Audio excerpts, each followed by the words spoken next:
Welcome to Sleep Audiobooks. If you would like our Better Sleep Quick Guide filled with proven techniques to improve sleep, sign up to our mailing list at sleepaudiobooks.com and we'll send the PDF as a thank you. Subscribing and leaving a comment helps this channel more than you know, so please feel free to offer suggestions for future audiobooks or to just say hi. Thank you for listening.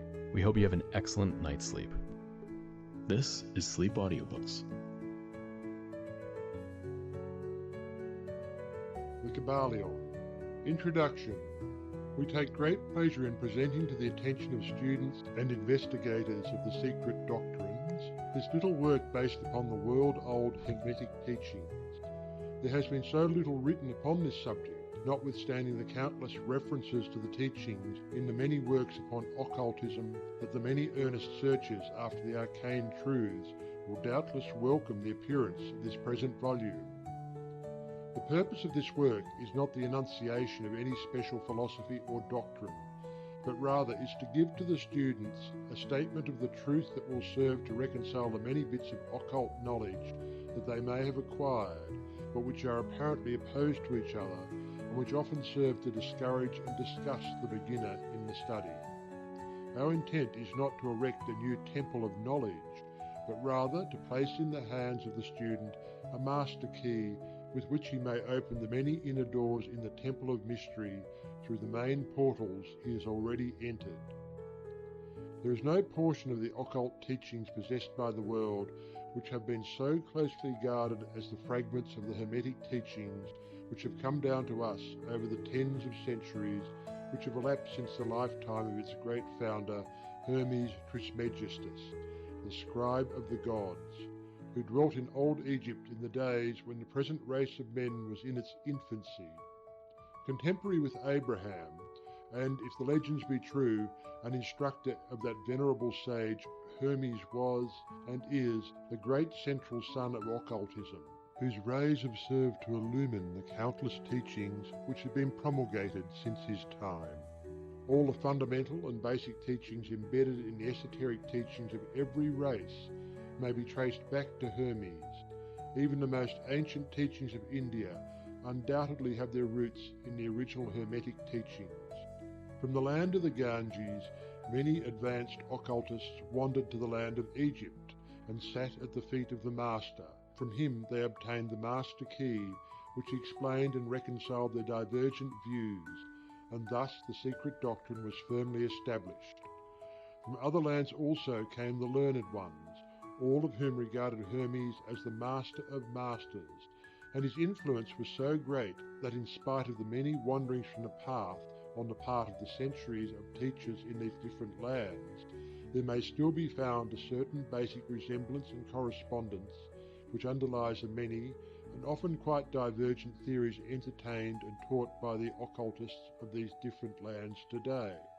The student of comparative religions will be able to perceive the influence of the Hermetic teachings in every religion worthy of the name now known to man, whether it be a dead religion or one in full vigour in our own times. There is always certain correspondence in spite of the contradictory features, and the Hermetic teachings act as the great reconciler. The life work of Hermes seems to have been in the direction of planting the great seed truth, which has grown and blossomed in so many strange forms, rather than to establish a school of philosophy which would dominate the world's thought.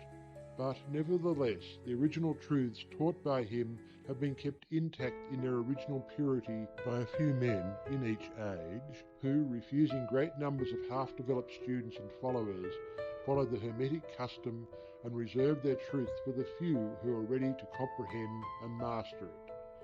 From lip to ear, the truth has been handed down among the few. There have always been a few initiates in each generation, in the various lands of the earth, who kept alive the sacred flame of the Hermetic teachings, and such have always been willing to use their lamps to relight the lesser lamps of the outside world, when the light of truth grew dim and clouded by reason of neglect, and when the wicks became clogged with foreign matter. There were always a few to tend faithfully the altar of the truth, upon which was kept alight the perpetual lamp of wisdom. These men devoted their lives to the labour of love, which the poet has so well stated in his lines. Oh, let not the flame die out, cherished age after age in its dark cavern, in its holy temples cherished, fed by pure ministers of love, let not the flame die out. These men have never sought popular approval, nor numbers of followers. They are indifferent to these things, for they know how few there are in each generation who are ready for the truth, or who would recognize it if it were presented to them. They reserve the strong meat for men, while others furnish the milk for babes. They reserve their pearls of wisdom for the few elect, who recognize their value and who wear them in their crowns, instead of casting them before the materialistic vulgar swine, who would trample them in the mud and mix them with their disgusting mental food. But still these men have never forgotten or overlooked the original teachings of Hermes regarding the passing on of the words of truth to those ready to receive it, which teaching is stated in the Kybalion as follows: "Where fall the footsteps of the Master, the ears of those ready for his teaching open wide." And again, when the ears of the student are ready to hear, then cometh the lips to fill them with wisdom. But their customary attitude has always been strictly in accordance with the other Hermetic aphorism, also in the Kybalion: "The lips of wisdom are closed, except to the ears of understanding." There are those who have criticized this attitude of the Hermetists, and who have claimed that they did not manifest the proper spirit in their policy of seclusion and reticence. But a moment's glance back over the pages of history will show the wisdom of the masters, who knew the folly of attempting to teach to the world that which it was neither willing nor ready to receive. The Hermetists have never sought to be martyrs, and have instead sat silently aside with a pitying smile on their closed lips, while the heathen raged noisily about them, in their customary amusement of putting to death and torture the honest but misguided enthusiasts who imagined that they could force upon a race of barbarians the truth capable of being understood only by the elect who had advanced along the path. And the spirit of persecution has not as yet died out in the land. There are certain Hermetic teachings which, if publicly promulgated, would bring down upon the teachers a great cry of scorn and revilement from the multitude, who would again raise the cry of "Crucify! Crucify!" In this little work we have endeavoured to give you an idea of the fundamental teachings of the Kybalion, striving to give you the working principles, leaving you to apply them yourselves, rather than attempting to work out the teaching in detail. If you are a true student, you will be able to work out and apply these principles. If not, then you must develop yourself into one, for otherwise the Hermetic teachings will be as words, words, words to you. The Three Initiates. End of Introduction to the Kybalion. Chapter 1. The Hermetic Philosophy. The lips of wisdom are closed, except to the ears of understanding. The Kybalion. From old Egypt have come the fundamental esoteric and occult teachings which have so strongly influenced the philosophies of all races, nations and peoples for several thousand years. Egypt, the home of the pyramids and the Sphinx, was a birthplace of the hidden wisdom and mystic teachings. From her secret doctrine all nations have borrowed. India, Persia, Chaldea, Media, China, Japan, Assyria, ancient Greece and Rome, and other ancient countries partook liberally at the feast of knowledge, which the Hierophants and masters of the land of Isis so freely provided for those who came prepared to partake of the great store of mystic and occult lore which the masterminds of that ancient land had gathered together. In ancient Egypt dwelt the great adepts and masters who have never been surpassed, and who seldom have been equalled, during the centuries that have taken their processional flight since the days of the great Hermes. In Egypt was located the great lodge of lodges of the mystics. At the doors of her temples entered the neophytes, who afterwards, as hierophants, adepts and masters, travelled to the four corners of the earth, carrying with them the precious knowledge which they were ready, anxious and willing to pass on to those who were ready to receive the same. All students of the occult recognize the debt that they owe to these venerable masters of that ancient land. But amongst these great masters of ancient Egypt, there once dwelt one of whom masters hailed as the Master of Masters. This man, if man indeed he was, dwelt in Egypt in the earliest days. He was known as Hermes Trismegistus. He was the father of the occult wisdom, the founder of astrology, the discoverer of alchemy. The details of his life story are lost to history, owing to the lapse of the years, though several of the ancient countries disputed with each other in their claims to the honour of having furnished his birthplace, and this thousands of years ago. The date of his sojourn in Egypt, in that his last incarnation on this planet, is not now known, but it has been fixed at the early days of the oldest dynasties of Egypt, long before the days of Moses. The best authorities regard him as a contemporary of Abraham, and some of the Jewish traditions go so far as to claim that Abraham acquired a portion of his mystic knowledge from Hermes himself. As the years rolled by after his passing from this plane of life, tradition recording that he lived 300 years in the flesh, the Egyptians deified Hermes and made him one of their gods, under the name of Thoth. Years after, the people of ancient Greece also made him one of their many gods, calling him Hermes, the god of wisdom. The Egyptians revered his memory for many centuries, yes, tens of centuries, calling him the scribe of the gods, and bestowing upon him distinctively his ancient title Trismegistus, which means the thrice great, the great great, the greatest great, etc. In all the ancient lands, the name of Hermes Trismegistus was revered, the name being synonymous with the fount of wisdom. Even to this day, we use the term Hermetic in the sense of secret, sealed so that nothing can escape, etc., and this by reason of the fact that the followers of Hermes always observed the principle of secrecy in their teachings. They did not believe in casting pearls before swine, but rather held to the teaching milk for babes, meat for strong men, both of which maxims are familiar to readers of the Christian scriptures, but both of which had been used by the Egyptians for centuries before the Christian era. And this policy of careful dissemination of the truth has always characterized the Hermetics, even unto the present day. The Hermetic teachings are to be found in all lands, among all religions, but never identified with any particular country, nor with any particular religious sect. This is because of the warning of the ancient teachers against allowing the secret doctrine to become crystallized into a creed. The wisdom of this caution is apparent to all students of history. The ancient occultism of India and Persia degenerated and was largely lost, owing to the fact that the teachers became priests, and so mixed theology with the philosophy, the result being that the occultism of India and Persia has been gradually lost amidst the mass of religious superstition cults, creeds and gods. So it was with ancient Greece and Rome.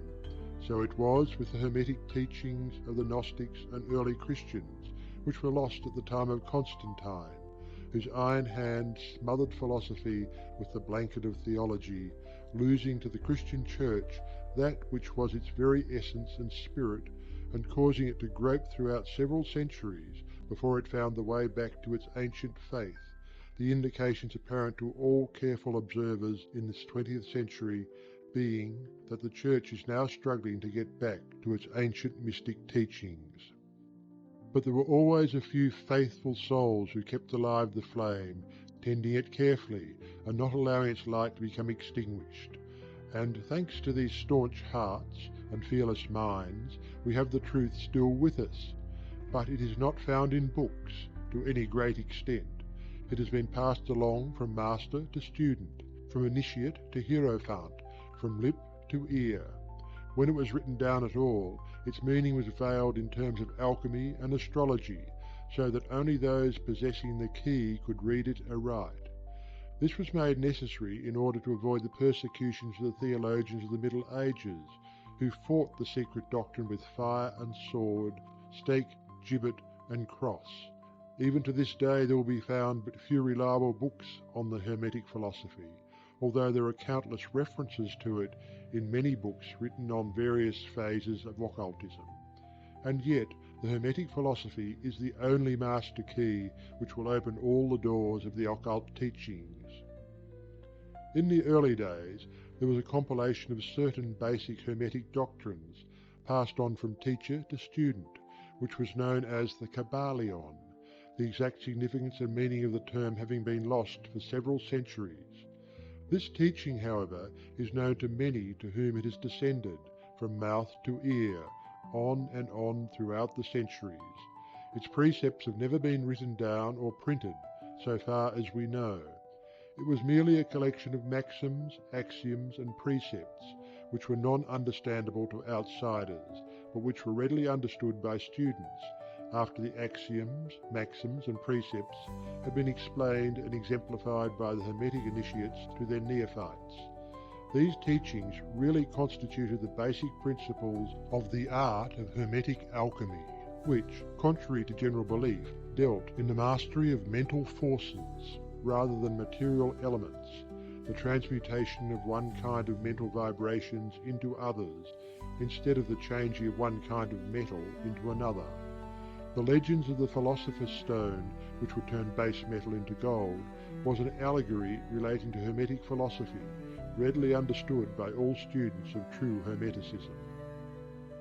In this little book, of which this is the first lesson, we invite our students to examine into the Hermetic teachings as set forth in the Kybalion, and as explained by ourselves, humble students of the teachings, who, while bearing the title of initiates, are still students at the feet of Hermes, the Master. We herein give you many of the maxims, axioms, and precepts of the Kybalion, accompanied by explanations and illustrations which we deem likely to render the teachings more easily comprehended by the modern student, particularly as the original text is purposely veiled in obscure terms. The original maxims, axioms, and precepts of the Kybalion are printed herein in quotation marks, the proper credit being given. Our own work is printed in the regular way, in the body of the work. We trust that the many students to whom we now offer this little work will derive as much benefit from the study of its pages as have the many who have gone on before, treading the same path to mastery throughout the centuries that have passed since the times of Hermes Trismegistus, the Master of Masters, the Great Great. In the words of the Kybalion, where fall the footsteps of the Master, the ears of those ready for his teachings open wide. The Kybalion. Where the ears of the student are ready to hear, then cometh lips to fill them with wisdom. The Kybalion. So that, according to the teachings, the passage of this book to those ready for the instruction will attract the attention of such as are prepared to receive the teaching. And likewise, when the pupil is ready to receive the truth, then will this little book come to him or her. Such is the law, the Hermetic principle of cause and effect, in its aspect of the law of attraction, will bring lips and ear together, pupil and book in company. So mote it be. End of Chapter 1 of the Kybalion by 3 Initiates. Chapter 2. The 7 Hermetic Principles. The principles of truth are 7. He who knows these, understandingly, possesses the magic key before whose touch all the doors of the temple fly open. The Kybalion. The 7 Hermetic principles, upon which the entire Hermetic philosophy is based, are as follows. 1. The principle of mentalism. 2. The principle of correspondence. 3. The principle of vibration. 4. The principle of polarity. 5. The principle of rhythm. 6. The principle of cause and effect. 7. The principle of gender. These 7 principles will be discussed and explained as we proceed with these lessons. A short explanation of each, however, may as well be given at this point. 1. The principle of mentalism. The all is mind. The universe is mental. The Kybalion. This principle embodies the truth that all is mind. It explains that the all, which is the substantial reality underlying all the outward manifestations and appearances which we know under the terms of the material universe, the phenomena of life, matter, energy, and, in short, all that is apparent to our material senses, is spirit, which in itself is unknowable and undefinable, but which may be considered and thought of as a universal, infinite living mind.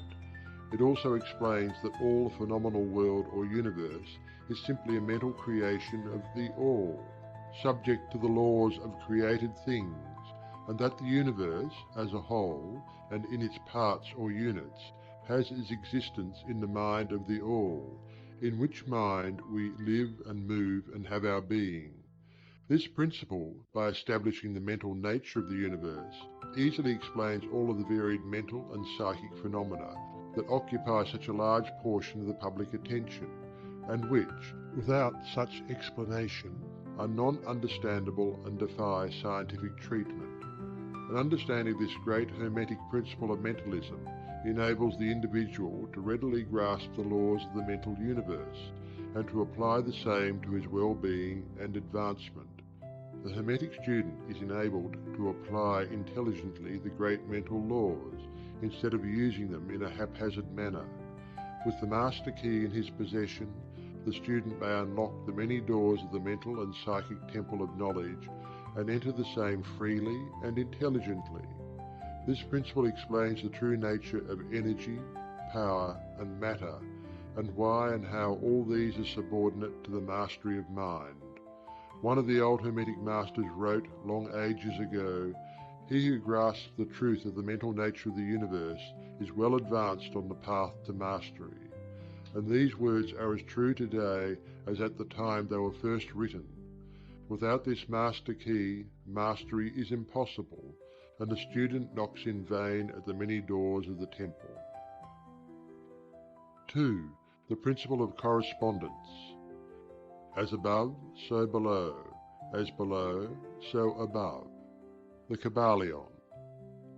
This principle embodies the truth that there is always a correspondence between the laws and phenomena of the various planes of being and life. The old Hermetic axiom ran in these words: as above, so below, as below, so above.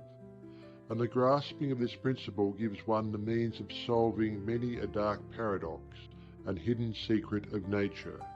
There are planes beyond our knowing, but when we apply the principle of correspondence to them, we are able to understand much that would otherwise be unknowable to us. This principle is of a universal application and manifestation on the various planes of the material, mental, and spiritual universe, as it is a universal law. The ancient Hermetists considered this principle as one of the most important mental instruments by which man was able to pry aside the obstacles which hid from view the unknown. Its use even tore aside the veil of Isis to the extent that a glimpse of the face of the goddess might be caught. Just as a knowledge of the principles of geometry enables man to measure distant suns and their movements while seated in his observatory, so a knowledge of the principle of correspondence enables man to reason intelligently from the known to the unknown. Studying the monad, he understands the archangel. 3. The principle of vibration. Nothing rests. Everything moves. Everything vibrates. The Kybalion. This principle embodies the truth that everything is in motion. Everything vibrates. Nothing is at rest. Facts which modern science endorses and which each new scientific discovery tends to verify. And yet this Hermetic principle was enunciated thousands of years ago by the masters of ancient Egypt. This principle explains that the differences between different manifestations of matter, energy, mind, and even spirit result largely from varying rates of vibration, from the all, which is pure spirit, down to the grossest form of matter. All is in vibration. The higher the vibration, the higher the position in the scale. The vibration of spirit is at such an infinite rate of intensity and rapidity that it is practically at rest, just as a rapidly moving wheel seems to be motionless. And at the other end of the scale, there are gross forms of matter whose vibrations are so low as to seem at rest. Between these poles, there are millions upon millions of varying degrees of vibration, from corpuscle and electron, atom and molecule, to worlds and universes. Everything is in vibratory motion. This is also true on the planes of energy and force, which are but varying degrees of vibration, and also on the mental planes, whose states depend upon vibration, and even on to the spiritual planes. An understanding of this principle, with the appropriate formulas, enables Hermetic students to control their own mental vibrations as well as those of others. The Masters also apply this principle to the conquering of natural phenomena in various ways. He who understands the principle of vibration has grasped the scepter of power, says one of the old writers. 4. The principle of polarity. Everything is dual, everything has poles, everything has its pair of opposites. Like and unlike are the same. Opposites are identical in nature, but different in degree. Extremes meet. All truths are but half-truths. All paradoxes may be reconciled. The Kybalion. This principle embodies the truth that everything is dual, everything has two poles, everything has its pair of opposites, all of which were old Hermetic axioms. It explains the old paradoxes that have perplexed so many, which have been stated as follows. Thesis and antithesis are identical in nature, but different in degree. Opposites are the same, differing only in degree. The pairs of opposites may be reconciled. Extremes meet. Everything is and isn't at the same time. All truths are but half-truths. Every truth is half false. There are two sides to everything, etc., etc., etc. It explains that in everything there are two poles, or opposite aspects, and that opposites are really only the two extremes of the same thing, with many varying degrees between them. To illustrate, heat and cold, although opposites, are really the same thing, the differences consisting merely of degrees of the same thing. Look at your thermometer and see if you can discover where heat terminates and cold begins. There is no such thing as absolute heat or absolute cold. The two terms heat and cold simply indicate varying degrees of the same thing, and that same thing, which manifests as heat and cold, is merely a form, variety, and rate of vibration. So heat and cold are simply the two poles of that which we call heat, and the phenomena attendant thereupon are manifestations of the principle of polarity. The same principle manifests in the case of light and darkness, which are the same thing, the difference consisting in the varying degrees between the two poles of the phenomena. Where does darkness leave off and light begin? What is the difference between large and small, between hard and soft, between black and white, between sharp and dull, between noise and quiet, between high and low, between positive and negative? The principle of polarity explains these paradoxes, and no other principle can supersede it. The same principle operates on the mental plane. Let us take a radical and extreme example, that of love and hate, two mental states apparently totally different. Yet there are degrees of hate and degrees of love, and a middle point in which we use the terms like or dislike, which shade into each other so gradually that sometimes we are at a loss to know whether we like or dislike, or neither. And all are simply degrees of the same thing, as you will see if you will but think a moment. And more than this, and considered of more importance by the Hermetists, it is possible to change the vibrations of hate to the vibrations of love in one's own mind and in the minds of others. Many of you who read these lines have had personal experiences of the involuntary rapid transition from love to hate, and the reverse. in your own case and that of others, and you will therefore realize the possibility of this being accomplished by the use of the will, by means of the Hermetic formulas. Good and evil are but the poles of the same thing, and the Hermetist understands the art of transmuting evil into good by means of an application of the principle of polarity. In short, the art of polarization becomes a phase of mental alchemy known and practiced by the ancient and modern Hermetic masters. An understanding of the principle will enable one to change his own polarity as well as that of others, if he will devote the time and study necessary to master the art. 5. The principle of rhythm. Everything flows in and out. Everything has its tides. All things rise and fall. The pendulum swing manifests in everything. The measure of the swing to the right is a measure of the swing to the left.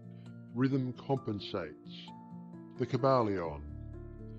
This principle embodies the truth that in everything there is manifested a measured motion, to and fro, a flow and inflow, a swing backward and forward, a pendulum-like movement, a tide-like ebb and flow, a high tide and low tide, between the two poles which exist in accordance with the principle of polarity described a moment ago. There is always an action and a reaction, an advance and a retreat, a rising and a sinking. This is in the affairs of the universe, suns, worlds, men, animals, mind, energy, and matter.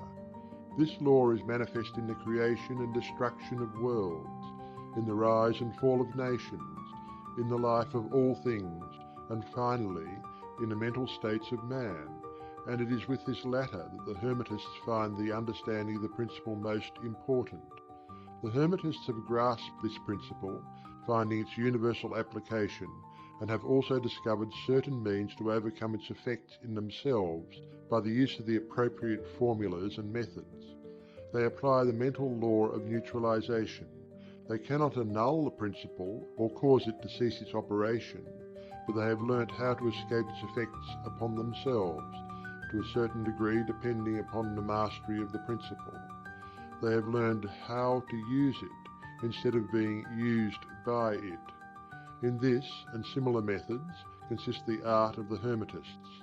The master of Hermetics polarizes himself at the point at which he desires to rest, and then neutralizes the rhythmic swing of the pendulum, which would tend to carry him to the other pole.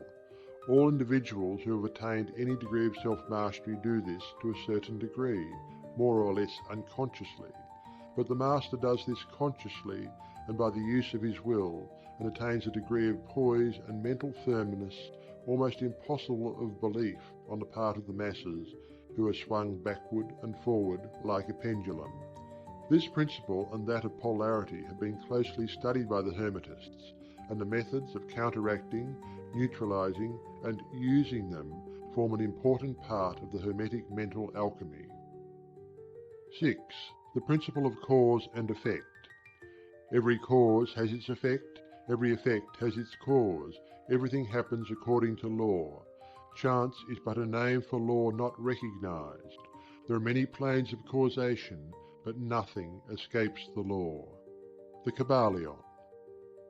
This principle embodies the fact that there is a cause for every effect, an effect from every cause. It explains that everything happens according to law, that nothing ever merely happens, that there is no such thing as chance, that while there are various planes of cause and effect, the higher dominating the lower planes, still nothing ever entirely escapes the law. The Hermetists understand the art and methods of rising above the ordinary plane of cause and effect to a certain degree, and by mentally rising to a higher plane, they become causes instead of effects. The masses of people are carried along, obedient to environment, the wills and desires of others stronger than themselves, heredity, suggestion, and other outward causes moving them about like pawns on the chessboard of life. But the masters, rising to the plane above, dominate their moods, characters, qualities, and powers, as well as the environment surrounding them, and become movers instead of pawns. They help to play the game of life, instead of being played and moved about by other wills and environment. They use the principle instead of being its tools. The masters obey the causation of the higher planes, but they help to rule on their own plane. In this statement there is condensed a wealth of Hermetic knowledge. Let him read who can. 7. The principle of gender. Gender is in everything. Everything has its masculine and feminine principles. Gender manifests on all planes. The Kybalion. This principle embodies the truth that there is gender manifested in everything, the masculine and feminine principles ever at work. This is true not only of the physical plane, but of the mental and even the spiritual planes. On the physical plane, the principle manifests as sex. On the higher planes, it takes higher forms, but the principle is ever the same. No creation, mental, physical, or spiritual, is possible without this principle. An understanding of its laws will throw light on many a subject that has perplexed the minds of men. The principle of gender works ever in the direction of generation, regeneration, and creation. Everything and every person contains the two elements or principles, or this great principle within it, him or her. Every male thing has the female element also. Every female contains also the male principle. If you would understand the philosophy of mental and spiritual creation, generation, and regeneration, you must understand and study this Hermetic principle. It contains the solution of many mysteries of life. We caution you that this principle has no reference to the many base, pernicious, and degrading lustful theories, teachings, and practices which are taught under fanciful titles, and which are a prostitution of the great natural principle of gender. Such base revivals of the ancient infamous forms of phallicism tend to ruin mind, body, and soul, and the Hermetic philosophy has ever sounded the warning note against these degraded teachings which tend towards lust, licentiousness, and perversion of nature's principles. If you seek such teachings, you must go elsewhere for them. Hermeticism contains nothing for you along these lines. To the pure, all things are pure. To the base, all things are base. End of Chapter 2 of the Kybalion by 3 Initiates. Chapter 3. Mental Transmutation. Mind, as well as metals and elements, may be transmuted from state to state, degree to degree, condition to condition, pole to pole, vibration to vibration. True Hermetic transmutation is a mental art. The Kybalion. As we have stated, the Hermetists were the original alchemists, astrologers, and psychologists, Hermes having been the founder of these schools of thought. From astrology has grown modern astronomy. From alchemy has grown modern chemistry. From the mystic psychology has grown the modern psychology of the schools. But it must not be supposed that the ancients were ignorant of that which the modern schools suppose to be their exclusive and special property. The records engraved on the stones of ancient Egypt show conclusively that the ancients had a full comprehensive knowledge of astronomy, the very building of the pyramids showing the connection between their design and the study of astronomical science. Nor were they ignorant of chemistry, for the fragments of the ancient writings show that they were acquainted with the chemical properties of things.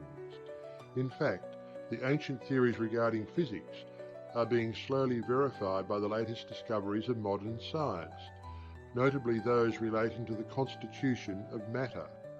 Nor must it be supposed that they were ignorant of the so-called modern discoveries in psychology. On the contrary, the Egyptians were especially skilled in the science of psychology, particularly in the branches that the modern schools ignore, but which, nevertheless, are being uncovered under the name of psychic science, which is perplexing the psychologists of today and making them reluctantly admit that there may be something in it after all. The truth is that beneath the material chemistry, astronomy, and psychology, that is, the psychology in its phase of brain action, the ancients possessed a knowledge of the transcendental astronomy, called astrology, of transcendental chemistry, called alchemy, of transcendental psychology, called mystic psychology. They possess the inner knowledge as well as the outer knowledge, the latter alone being possessed by modern scientists. Among the many secret branches of knowledge possessed by the Hermetists was that known as mental transmutation, which forms the subject matter of this lesson. Transmutation is a term usually employed to designate the ancient art of transmutation of metals, particularly of the base metals, into gold. The word transmute means to change from one nature, form or substance into another, to transform, Webster. And accordingly, mental transmutation means the art of changing and transforming mental states, forms and conditions into others. So you may see that mental transmutation is the art of mental chemistry, if you like the term, a form of practical mystic psychology. But this means far more than appears on the surface. Transmutation, alchemy or chemistry on the mental plane is important enough in its effects, to be sure, and if the art stopped there, it would still be one of the most important branches of study known to man. But this is only the beginning. Let us see why. The first of the 7 Hermetic principles is the principle of mentalism, the axiom of which is, the all is mind, the universe is mental, which means that the underlying reality of the universe is mind, and the universe itself is mental, that is, existing in the mind of the all.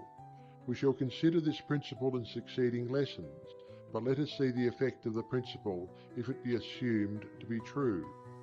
If the universal is mental in its nature, then mental transmutation must be the art of changing the conditions of the universe along the lines of matter, force, and mind.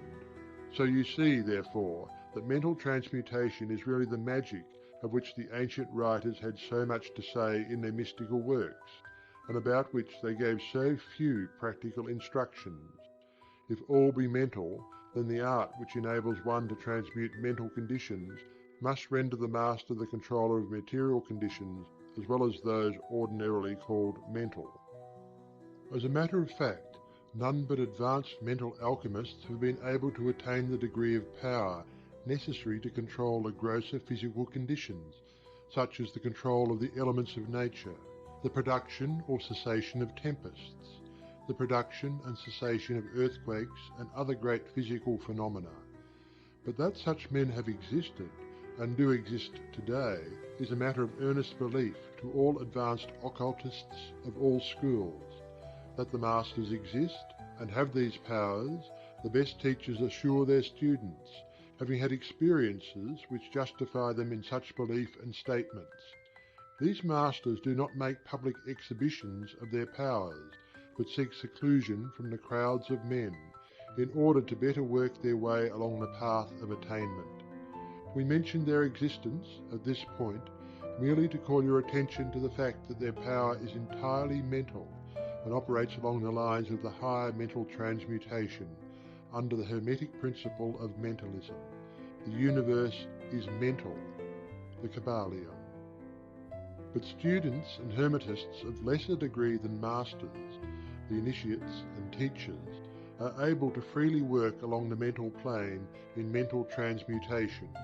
In fact, all that we call psychic phenomena, mental influence, mental science, new thought phenomena, etc., operates along the same general lines, for there is but one principle involved, no matter by what name the phenomena be called. The student and practitioner of mental transmutation works among the mental plane, transmuting mental conditions, states, etc., into others, according to various formulas, more or less efficacious. The various treatments, affirmations, denials, etc., of the schools of mental science are but formulas, often quite imperfect and unscientific, of the Hermetic art. The majority of modern practitioners are quite ignorant compared to the ancient masters, for they lack the fundamental knowledge upon which the work is based. Not only may the mental states, etc., of one's self be changed or transmuted by Hermetic methods, but also the states of others may be, and are, constantly transmuted in the same way, usually unconsciously, but often consciously by some understanding the laws and principles, in cases where the people affected are not informed of the principles of self-protection. And more than this, as many students and practitioners of modern mental science know, every material condition, depending upon the minds of other people, may be changed or transmuted in accordance with the earnest desire, will, and treatments of persons desiring changed conditions of life.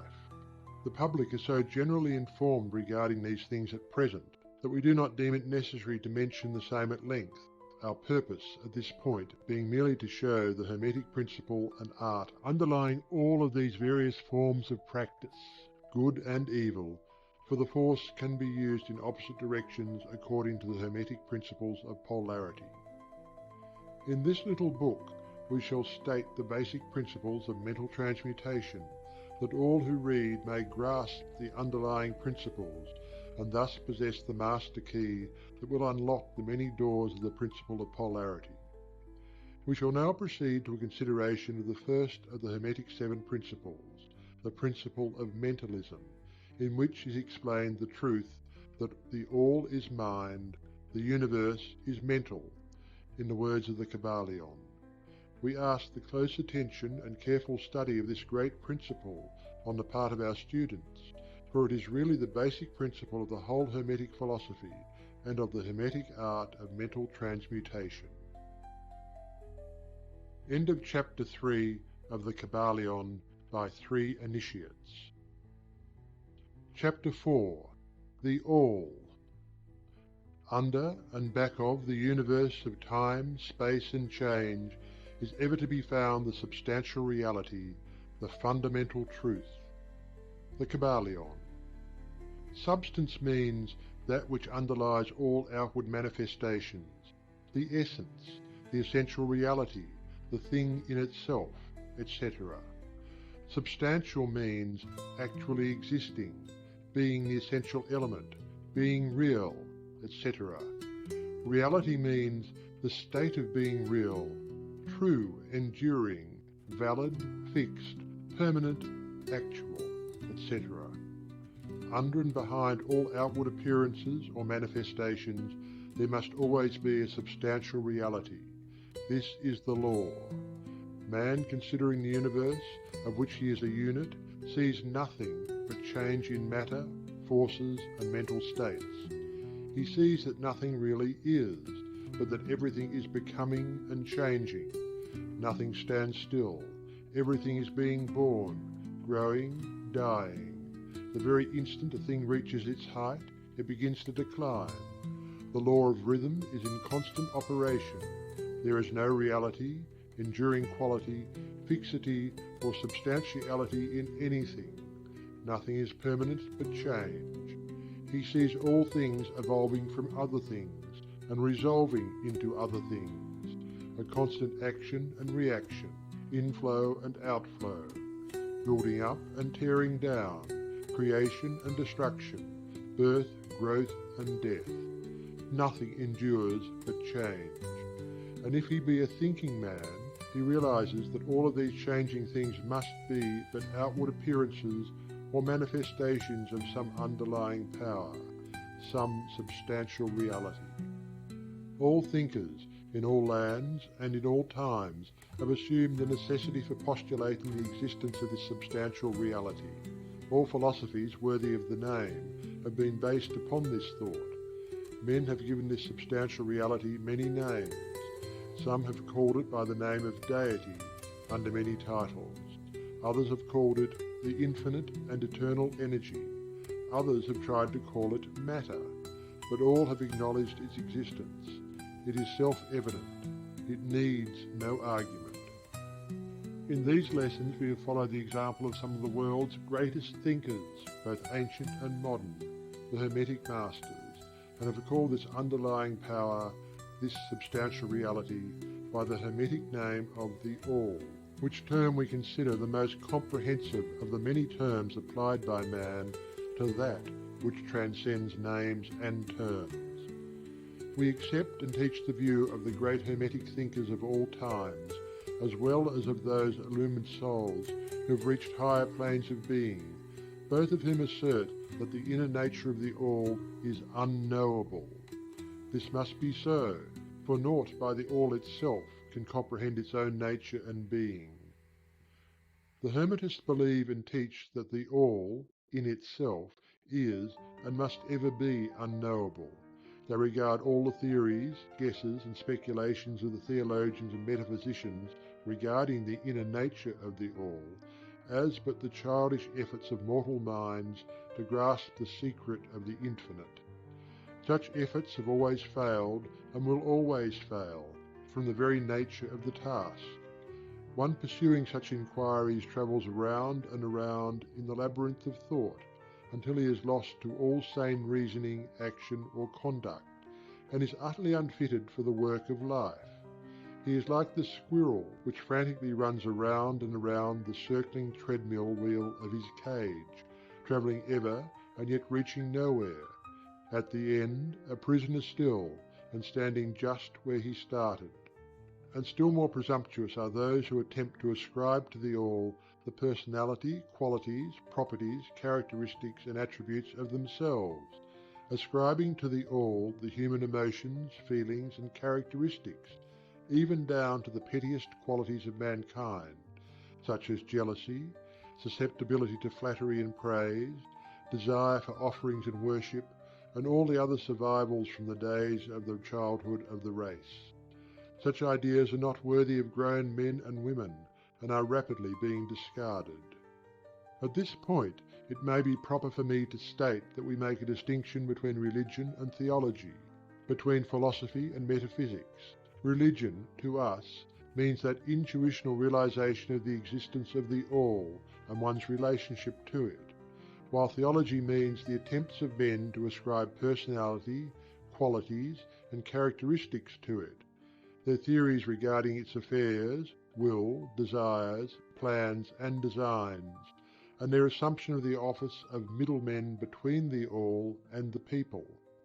Philosophy, to us, means the inquiry after knowledge of things knowable and thinkable, while metaphysics means the attempt to carry the inquiry over and beyond the boundaries and into regions unknowable and unthinkable, and with the same tendency as that of theology. And consequently, both religion and philosophy mean to us things having roots in reality, while theology and metaphysics seem like broken reeds, rooted in the quicksands of ignorance, and affording naught but the most insecure support for the mind or soul of man. We do not insist upon our students accepting these definitions. We mention them merely to show our position. At any rate, you shall hear very little about theology and metaphysics in these lessons. That which is the fundamental truth, the substantial reality, is beyond true naming, but the wise men call it the All. The Kybalion. In its essence, the All is unknowable. The Kybalion. But the report of reason must be hospitably received and treated with respect. The Kybalion. The human reason, whose reports we must accept so long as we think at all, informs us as follows regarding the All, and that without attempting to remove the veil of the unknowable. 1. The All must be all that really is. There can be nothing existing outside of the All, else the All would not be the All. 2. The All must be infinite, for there is nothing else to define, confine, bound, limit, or restrict the All. It must be infinite in time, or eternal. It must have always continually existed, for there is nothing else to have ever created it, and something can never evolve from nothing. And if it had ever not been, even for a moment, it would not be now. It must continually exist forever, for there is nothing to destroy it, and it can never not be, even for a moment, because something can never become nothing. It must be infinite in space. It must be everywhere, for there is no place outside of the All. It cannot be otherwise than continuous in space, without break, cessation, separation or interruption, for there is nothing to break, separate, or interrupt its continuity, and nothing with which to fill in the gaps. It must be infinite in power, or absolute, for there is nothing to limit, restrict, restrain, confine, disturb, or condition it. It is subject to no other power, for there is no other power. 3. The All must be immutable, or not subject to change in its real nature, for there is nothing to work changes upon it, nothing into which it could change, nor from which it could have changed. It cannot be added to, nor subtracted from, increased, nor diminished, nor become greater or lesser in any respect whatsoever. It must have always been, and must always remain, just what it is now. The All. There has never been, is not now, and never will be anything else into which it can change. The All being infinite, absolute, eternal, and unchangeable, it must follow that anything finite, changeable, fleeting, and conditioned cannot be the All. And as there is nothing outside of the All, in reality, then any and all such finite things must be as nothing in reality. Now do not become befogged nor frightened. We are not trying to lead you into the Christian Science field under cover of Hermetic philosophy. There is a reconciliation of this apparently contradictory state of affairs. Be patient. We will reach it in time. We see around us that which is called matter, which forms the physical foundation of all forms. Is the All merely matter? Not at all. Matter cannot manifest life or mind, and as life and mind are manifested in the universe, the All cannot be matter, for nothing rises higher than its own source. Nothing is ever manifested in an effect that is not in the cause. Nothing is evolved as a consequence that is not involved as an antecedent. And then modern science informs us that there is really no such thing as matter, that what we call matter is merely interrupted energy or force, that is, energy or force at a low rate of vibration. As a recent writer has said, matter has melted into mystery. Even material science has abandoned the theory of matter, and now rests upon the basis of energy. Then is the All mere energy or force? Not energy or force as the materialists use the terms, for their energy and force are blind, mechanical things, devoid of life or mind. Life and mind can never evolve from blind energy or force, for the reason given a moment ago. Nothing can rise higher than its source. Nothing is evolved unless it is involved. Nothing manifests in the effect unless it is in the cause. And so the All cannot be mere energy or force, for, if it were, then there would be no such things as life and mind in existence, and we know better than that, for we are alive and using mind to consider this very question, and so are those who claim that energy or force is everything. What is there then higher than matter or energy that we know to be existent in the universe? Life and mind. Life and mind in all their varying degrees of unfoldment.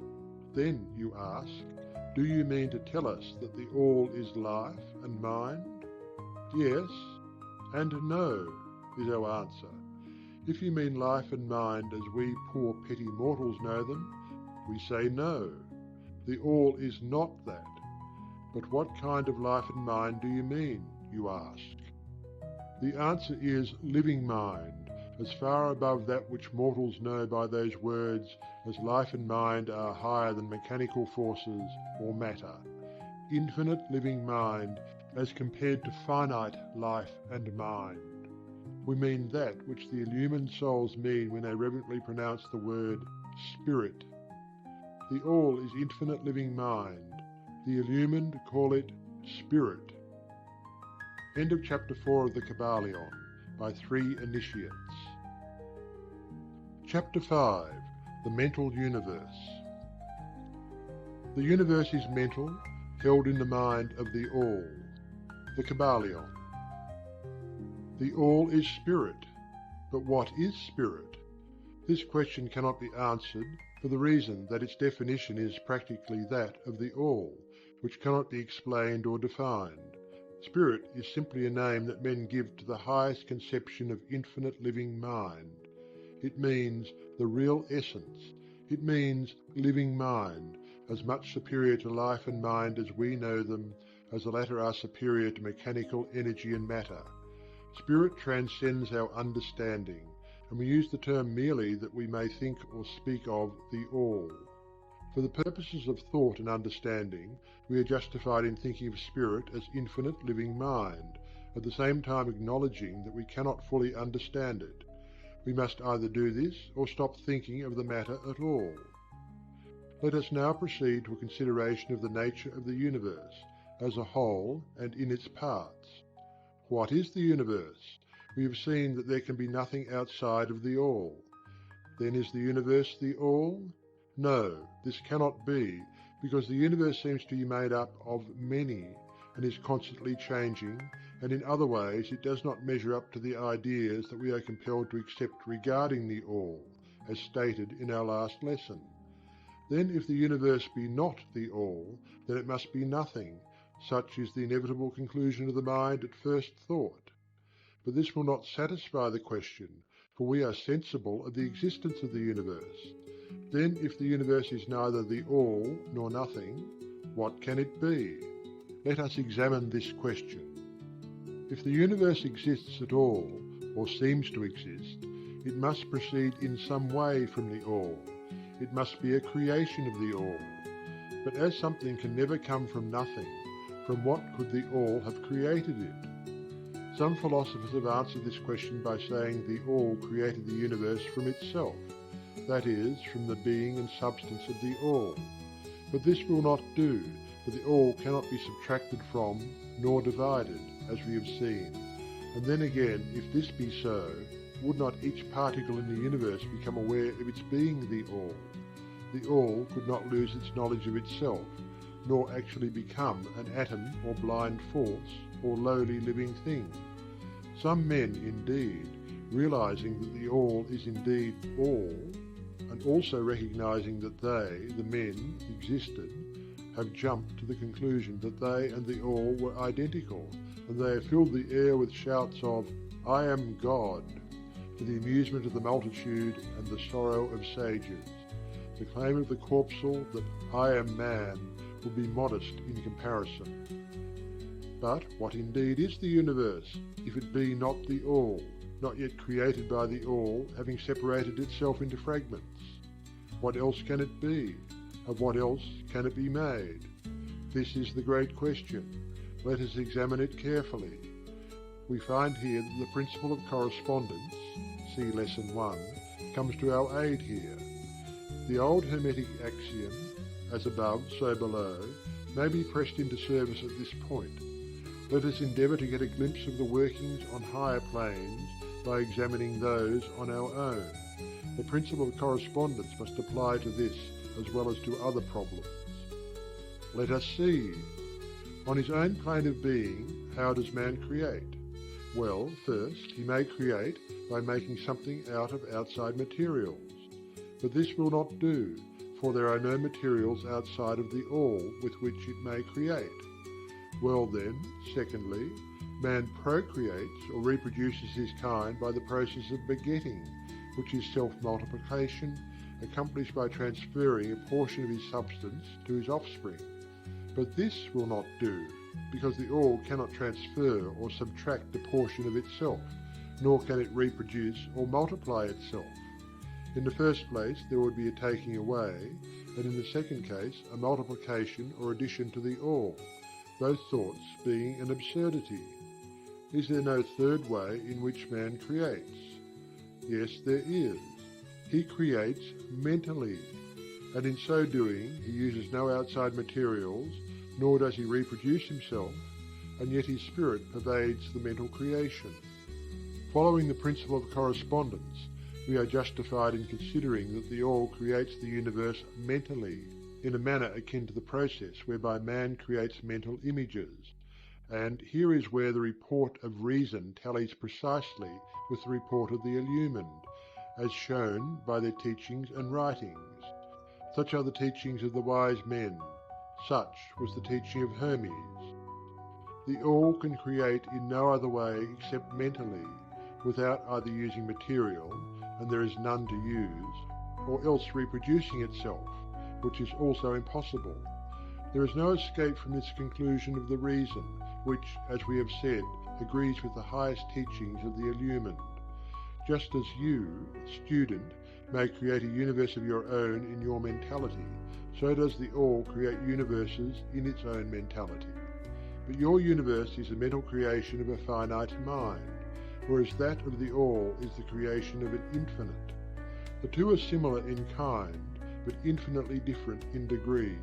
We shall examine more closely into the process of creation and manifestation as we proceed. But this is the point to fix in your minds at this stage. The universe, and all it contains, is a mental creation of the All. Verily, indeed, all is mind.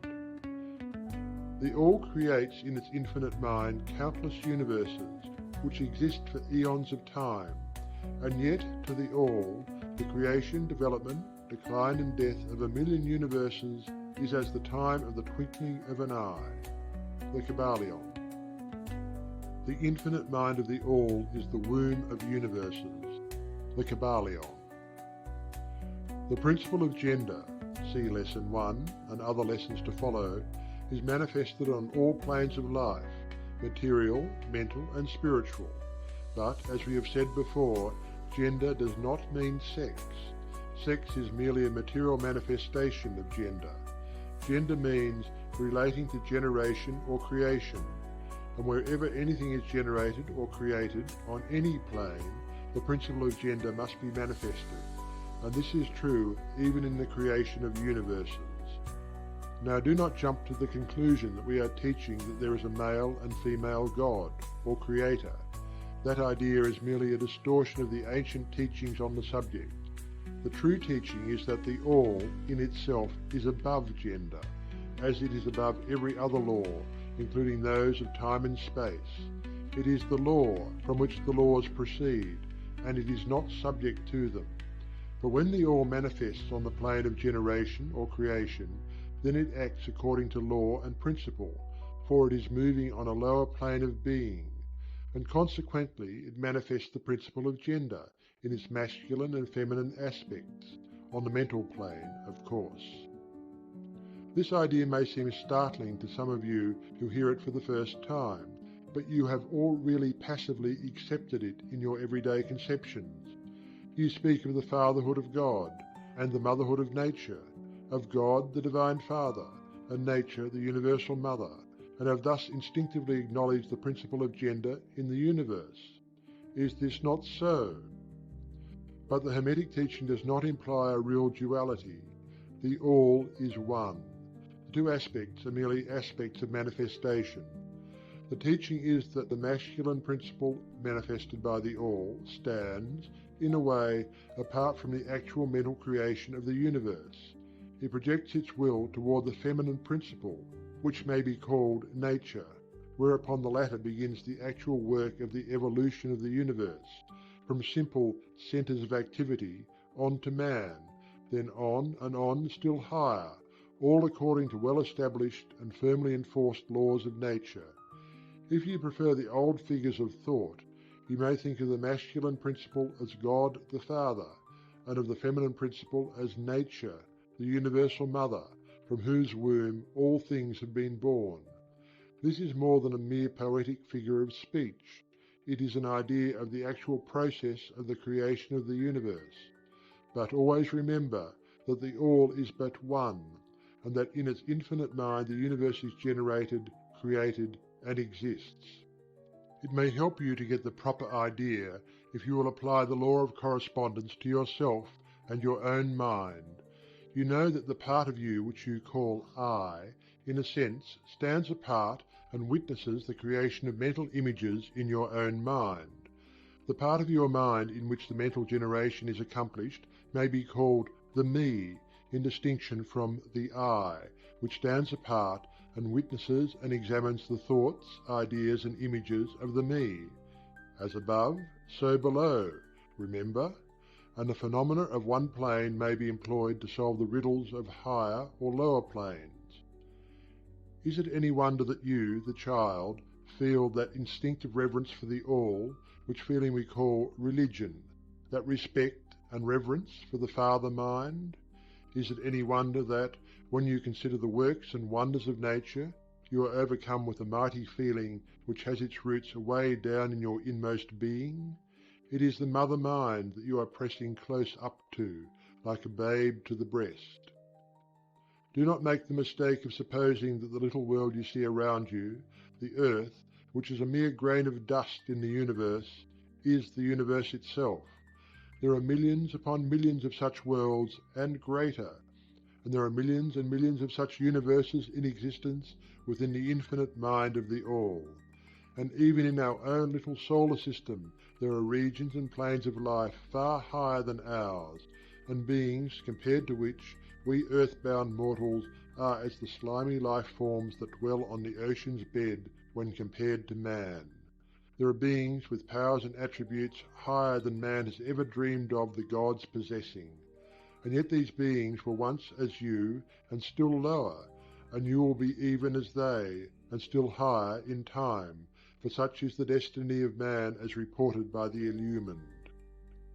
And death is not real, even in the relative sense.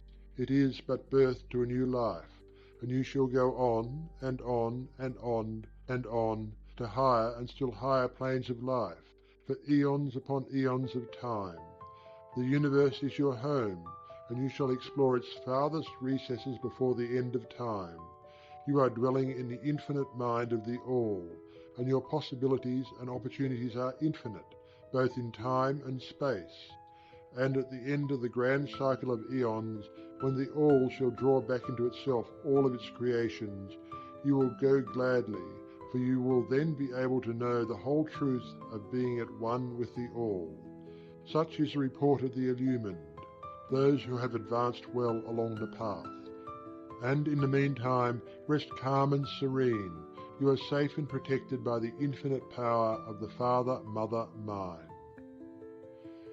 Within the Father-Mother Mind, mortal children are at home. The Kybalion. There is not one who is fatherless nor motherless in the universe. The Kybalion. End of Chapter 5 of the Kybalion by 3 Initiates. Chapter 6. The Divine Paradox. The half-wise, recognizing the comparative unreality of the universe, imagine that they may defy its laws. Such are vain and presumptuous fools, and they are broken against the rocks and torn asunder by the elements by reason of their folly. The truly wise, knowing the nature of the universe, use law against laws, the higher against the lower, and by the art of alchemy transmute that which is undesirable into that which is worthy, and thus triumph. Mastery consists not in abnormal dreams, visions, and fantastic imaginings or living, but in using the higher forces against the lower, escaping the pains of the lower planes by vibrating on the higher. Transmutation, not presumptuous denial, is the weapon of the Master. The Kybalion. This is the paradox of the universe, resulting from the principle of polarity which manifests when the All begins to create. Hearken to it, for it points the difference between half-wisdom and wisdom.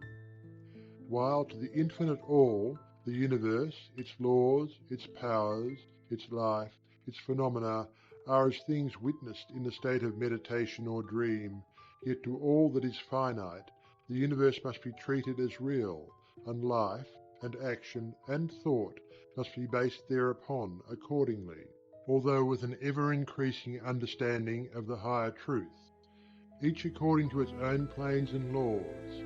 Were the All to imagine that the universe were indeed reality, then woe to the universe, for then there would be no escape from lower to higher, divineward.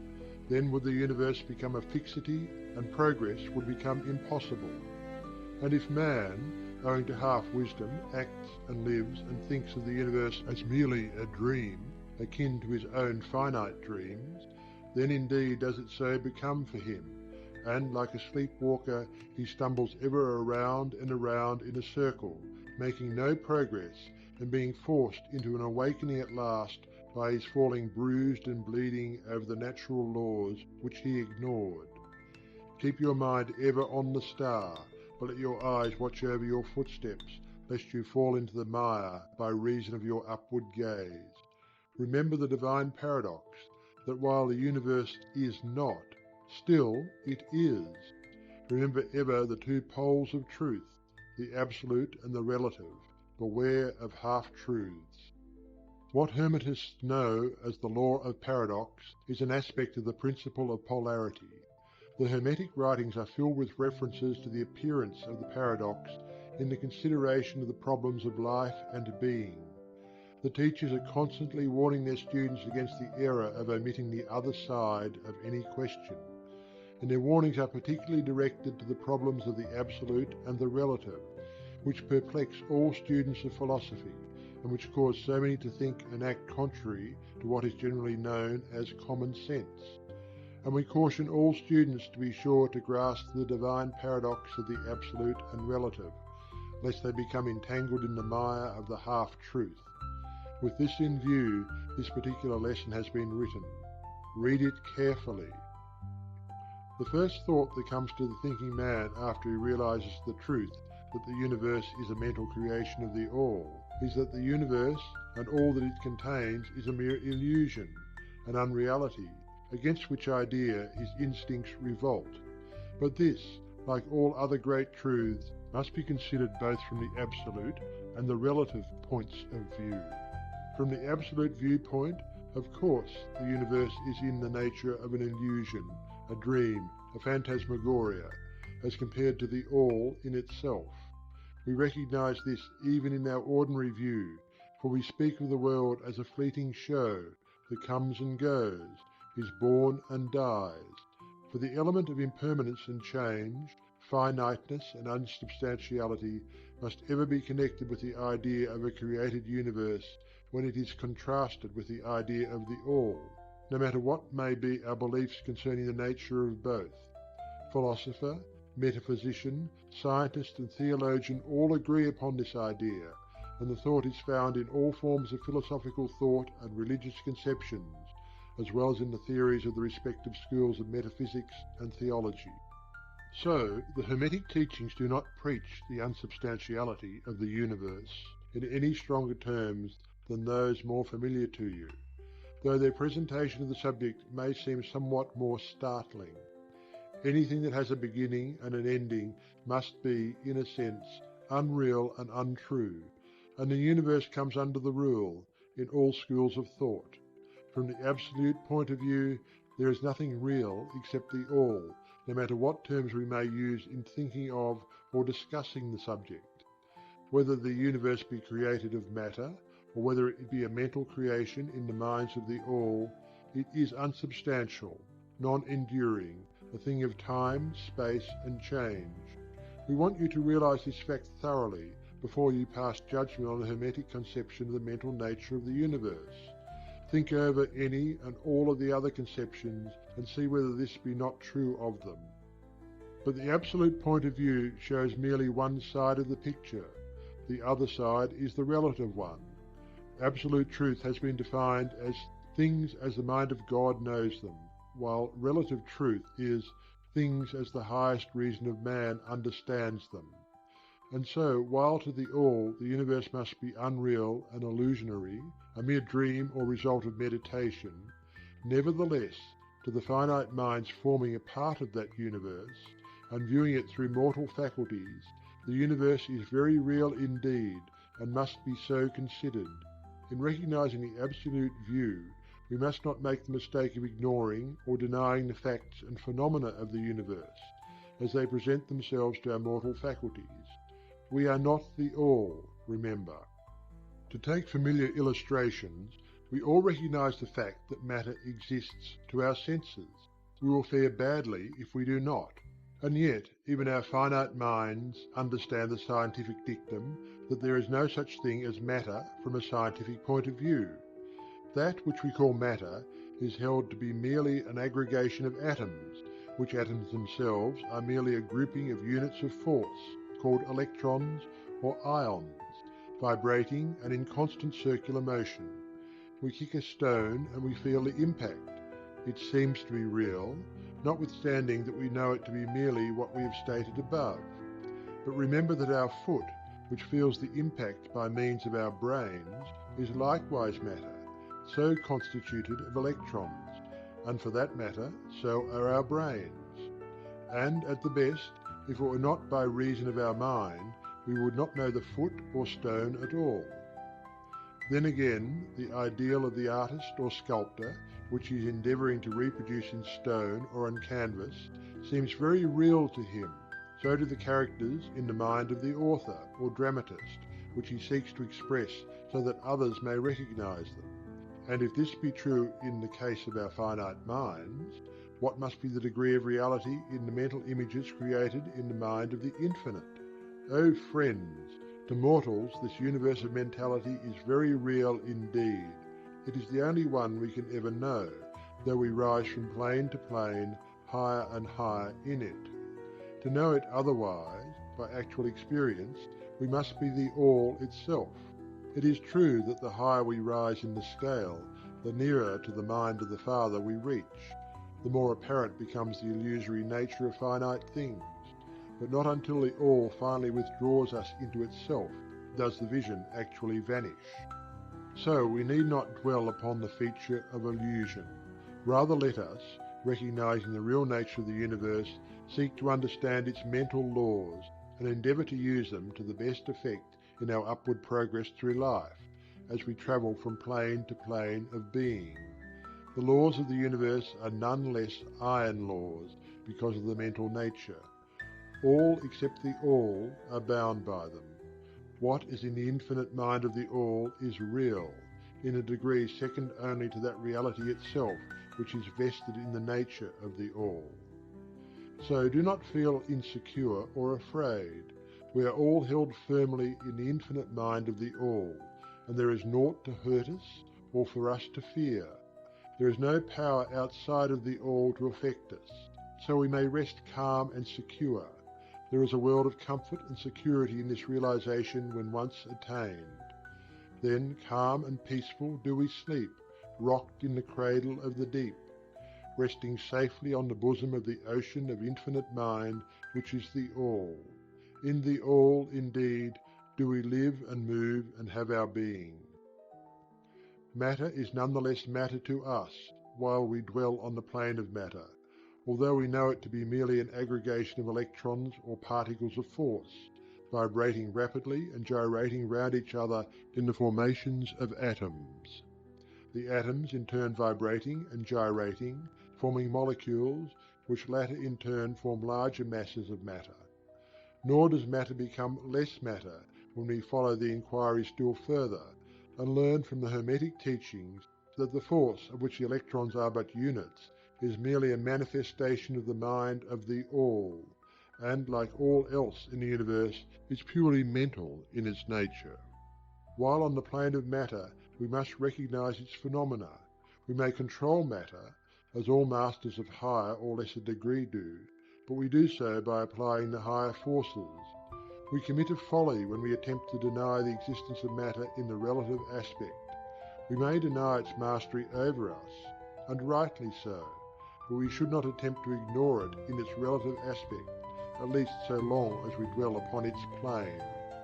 Nor do the laws of nature become less constant or effective when we know them, likewise, to be merely mental creations. They are in full effect on the various planes. We overcome the lower laws by applying still higher ones, and in this way only. But we cannot escape law or rise above it entirely.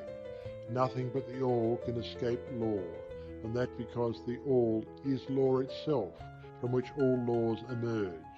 The most advanced masters may acquire the powers usually attributed to the gods of men, and there are countless ranks of being in the great hierarchy of life, whose being and power transcends even that of the highest masters among men to a degree unthinkable by mortals. But even the highest master and the highest being must bow to the law and be as nothing in the eye of the All.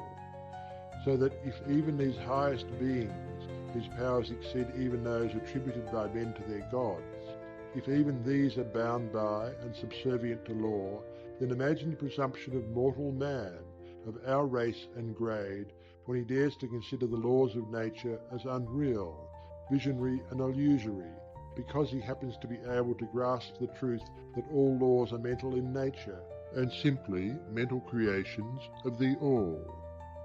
Those laws which the All intends to be governing laws are not to be defied or argued away.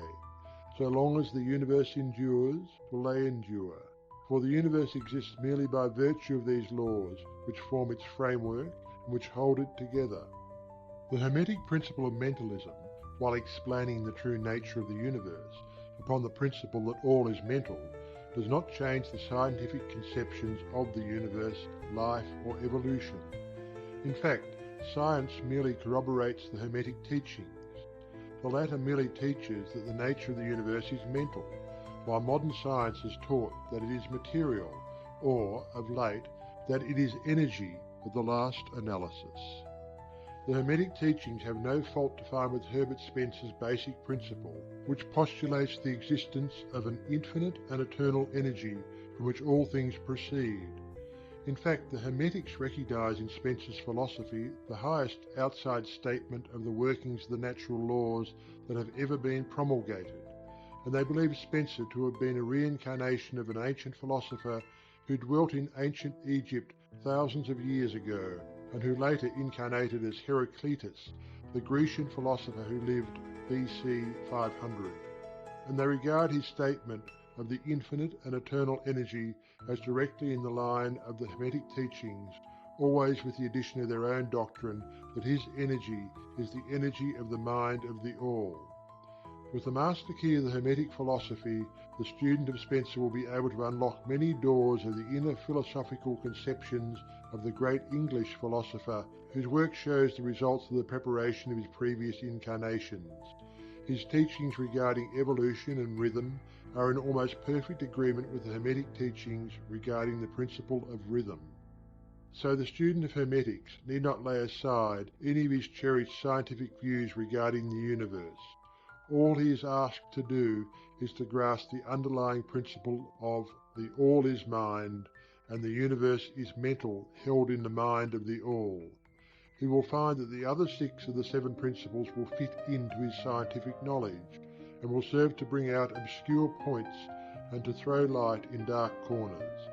This is not to be wondered at when we realise the influence of the Hermetic thought on the early philosophers of Greece, upon whose foundations of thought the theories of modern science largely rest. The acceptance of the first Hermetic principle, mentalism, is the only great point of difference between modern science and Hermetic students, and science is gradually moving toward the Hermetic position in its groping in the dark for a way out of the labyrinth into which it has wandered in its search for reality. The purpose of this lesson is to impress upon the minds of our students the fact that, to all intents and purposes, the universe and its laws and its phenomena are just as real, so far as man is concerned, as they would be under the hypotheses of materialism or energism. Under any hypothesis, the universe in its outer aspect is changing, ever-flowing and transitory, and therefore devoid of substantiality and reality. But, note the other pole of the truth, under any of the same hypotheses, we are compelled to act and live as if the fleeting things were real and substantial, with this difference always between the various hypotheses that under the old view mental power was ignored as a natural force, while under mentalism it becomes the greatest natural force. And this one difference revolutionises life to those who understand the principle and its resulting laws and practice. So, finally, students all, grasp the advantage of mentalism and learn to know, use and apply the laws resulting therefrom. But do not yield to the temptation which, as the Kybalion states, overcomes the half-wise and which causes them to be hypnotized by the apparent unreality of things, the consequence being that they wander about like dream people dwelling in a world of dreams, ignoring the practical work and life of man, the end being that they are broken against the rocks and torn asunder by the elements by reason of their folly. Rather follow the example of the wise, which the same authority states use law against laws, the higher against the lower, and by the art of alchemy transmute that which is undesirable into that which is worthy, and thus triumph.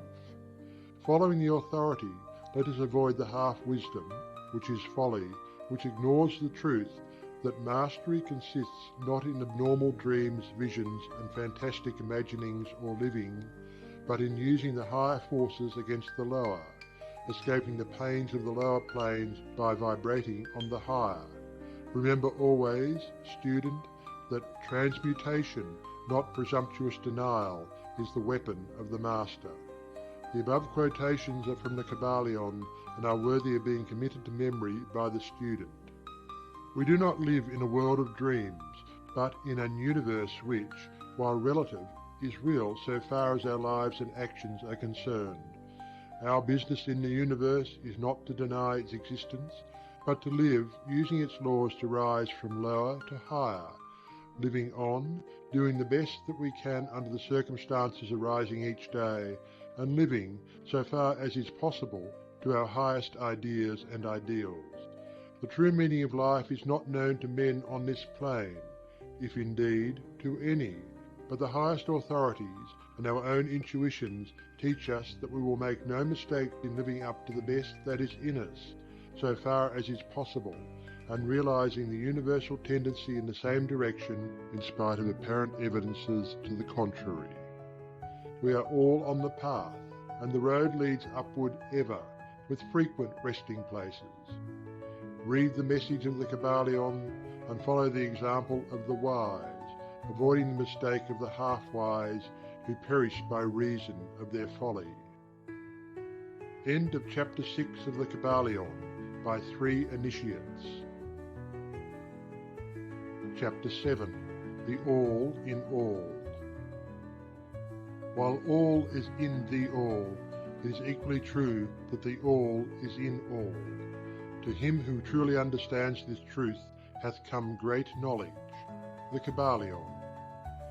How often have the majority of people heard repeated the statement that their deity, called by many names, was all in all, and how little have they suspected the inner occult truth concealed by these carelessly uttered words.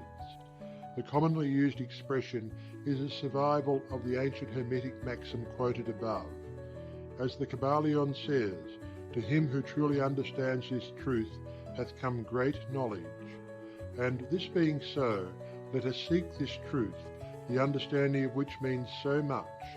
In this statement of truth, this Hermetic maxim, is concealed one of the greatest philosophical, scientific and religious truths. We have given you the Hermetic teaching regarding the mental nature of the universe, the truth that the universe is mental, held in the mind of the All. As the Kybalion says in the passage quoted above, all is in the All. But note also the correlated statement that it is equally true that the All is in all.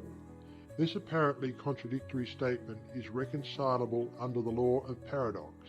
It is, moreover, an exact Hermetic statement of the relations existing between the All and its mental universe. We have seen how all is in the All. Now let us examine the other aspect of the subject. The Hermetic teachings are to the effect that the All is immanent in, remaining within, inherent, abiding within, its universe, and in every part, particle, unit, or combination within the universe. This statement is usually illustrated by the teachers by a reference to the principle of correspondence. The teacher instructs the student to form a mental image of something, a person, an idea, something having a mental form, the favourite example being that of the author or dramatist forming an idea of his characters, or a painter or sculptor forming an image of an ideal that he wishes to express by his art. In each case, the student will find that while the image has its existence and a being solely within his own mind, yet he, the student, author, dramatist, painter, or sculptor, is in a sense immanent in, remaining within or abiding within the mental image also. In other words, the entire virtue, life, spirit of reality in the mental image is derived from the immanent mind of the thinker. Consider this for a moment until the idea is grasped. To take a modern example, let us say that Othello, Iago, Hamlet, Lear, Richard III existed merely in the mind of Shakespeare at the time of their conception or creation, and yet Shakespeare also existed within each of these characters, giving them their vitality, spirit, and action. Whose is the spirit of the characters that we know as Micawber, Oliver Twist, Uriah Heep? Is it Dickens, or have each of these characters a personal spirit, independent of their creator? Have the Venus of Medici, the Sistine Madonna, the Apollo Belvedere, spirits and reality of their own, or do they represent the spiritual and mental power of their creators? The law of paradox explains that both propositions are true, viewed from the proper viewpoints. Micawber is both Micawber and yet Dickens. And again, while Micawber may be said to be Dickens, yet Dickens is not identical with Micawber. Man, like Micawber, may exclaim, "The spirit of my Creator is inherent within me, and yet I am not he." How different this from the shocking half-truth so vociferously announced by certain of the half-wise, who fill the air with their raucous cries of, "I am God." Imagine poor Micawber, or the sneaky Uriah Heep crying, "I am Dickens," or some of the lowly clods in one of Shakespeare's plays grandiloquently announcing that "I am Shakespeare."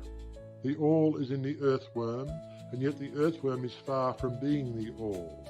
And still the wonder remains that though the earthworm exists merely as a lowly thing, created and having its being solely within the mind of the all, yet the all is immanent in the earthworm, and in the particles that go to make up the earthworm. Can there be any greater mystery than this of all in the all, and the all in all? The student will, of course, realize that the illustrations given above are necessarily imperfect and inadequate, for they represent the creation of mental images in finite minds, while the universe is a creation of infinite mind, and the difference between the two poles separates them. And yet it is merely a matter of degree. The same principle is in operation. The principle of correspondence manifests in each. As above, so below. As below, so above. And in the degree that man realizes the existence of the indwelling spirit immanent within his being, so will he rise in the spiritual scale of life. This is what spiritual development means, the recognition, realization, and manifestation of the spirit within us. Try to remember this last definition, that of spiritual development. It contains the truth of true religion. There are many planes of being, many subplanes of life, many degrees of existence in the universe, and all depend upon the advancement of beings in the scale, of which scale the lowest point is the grossest matter, the highest being separated only by the thinnest division from the spirit of the all. And upward and onward along this scale of life, everything is moving. All are on the path, whose end is the all. All progress is returning home. All is upward and onward, in spite of all seemingly contradictory appearances. Such is the message of the illumined. The Hermetic teachings concerning the process of the mental creation of the universe are that at the beginning of the creative cycle, the all, in its aspect of being, projects its will toward its aspect of becoming, and the process of creation begins. It is taught that the process consists of the lowering of vibration until a very low degree of vibratory energy is reached, at which point the grossest possible form of matter is manifested. This process is called the stage of involution, in which the all becomes involved or wrapped up in its creation. This process is believed by the Hermetists to have a correspondence to the mental process of an artist, writer, or inventor, who becomes so wrapped up in his mental creation as to almost forget his own existence, and who, for the time being, almost lives in his creation. Instead of being wrapped, we use the word wrapped. Perhaps we will give a better idea of what is meant. This involuntary stage of creation is sometimes called the outpouring of the divine energy, just as the evolutionary state is called the indrawing. The extreme pole of the creative process is considered to be the furthest removed from the all, while the beginning of the evolutionary stage is regarded as the beginning of the return swing of the pendulum of rhythm, a coming home idea being held in all of the Hermetic teachings. The teachings are that during the outpouring, the vibrations become lower and lower until finally the urge ceases and the return swing begins. But there is this difference, that while in the outpouring the creative forces manifest compactly and as a whole, yet from the beginning of the evolutionary or indrawing stage there is manifested the law of individualization, that is, the tendency to separate into units of force, so that finally that which left the all as unindividualized energy returns to its source as countless highly developed units of life, having risen higher and higher in the scale by means of physical, mental and spiritual evolution. The ancient Hermetists used the word meditation in describing the process of the mental creation of the universe in the mind of the all, the word contemplation also being frequently employed. But the idea intended seems to be that of the employment of the divine attention. Attention is a word derived from the Latin root, meaning to reach out, to stretch out. And so the act of attention is really a mental reaching out, extension of mental energy, so that the underlying idea is readily understood when we examine into the real meaning of attention. The Hermetic teachings regarding the process of evolution are that the all, having meditated upon the beginning of the creation, having thus established the material foundations of the universe, having thought it into existence, then gradually awakens or rouses from its meditation, and in so doing starts into manifestation the process of evolution on the material, mental and spiritual planes, successively and in order. Thus the upward movement begins, and all begins to move spiritward. Matter becomes less gross, the units spring into being, the combinations begin to form, life appears and manifests in higher and higher forms, and mind becomes more and more in evidence, the vibrations constantly becoming higher. In short, the entire process of evolution, in all of its phases, begins and proceeds according to the established laws of the indrawing process. All of this occupies eons upon eons of man's time, each eon containing countless millions of years, but yet the illumined inform us that the entire creation, including involution and evolution of an universe, is but as the twinkle of the eye to the all. At the end of countless cycles of eons of time, the all withdraws its attention, its contemplation and meditation of the universe, for the great work is finished, and all is withdrawn into the all from which it emerged. But mystery of mysteries, the spirit of each soul is not annihilated, but is infinitely expanded. The created and the creator emerged. Such is the report of the illumined. The above illustration of the meditation and subsequent awakening from meditation of the all is of course but an attempt of the teachers to describe the infinite process by a finite example. And yet, as below, so above, the difference is merely in degree, and just as the all arouses itself from the meditation upon the universe, so does man, in time, cease from manifesting upon the material plane, and withdraws himself more and more into the indwelling spirit, which is indeed the divine ego. There is one more matter of which we desire to speak in this lesson, and that comes very near to an invasion of the metaphysical field of speculation, although our purpose is merely to show the futility of such speculation. We allude to the question which inevitably comes to the mind of all thinkers who have ventured to seek the truth. The question is, why does the all create universes? The question may be asked in different forms, but the above is the gist of the inquiry. Men have striven hard to answer this question, but there is still no answer worthy of the name. Some have imagined that the All had something to gain by it, but this is absurd, for what could the All gain that it did not already possess?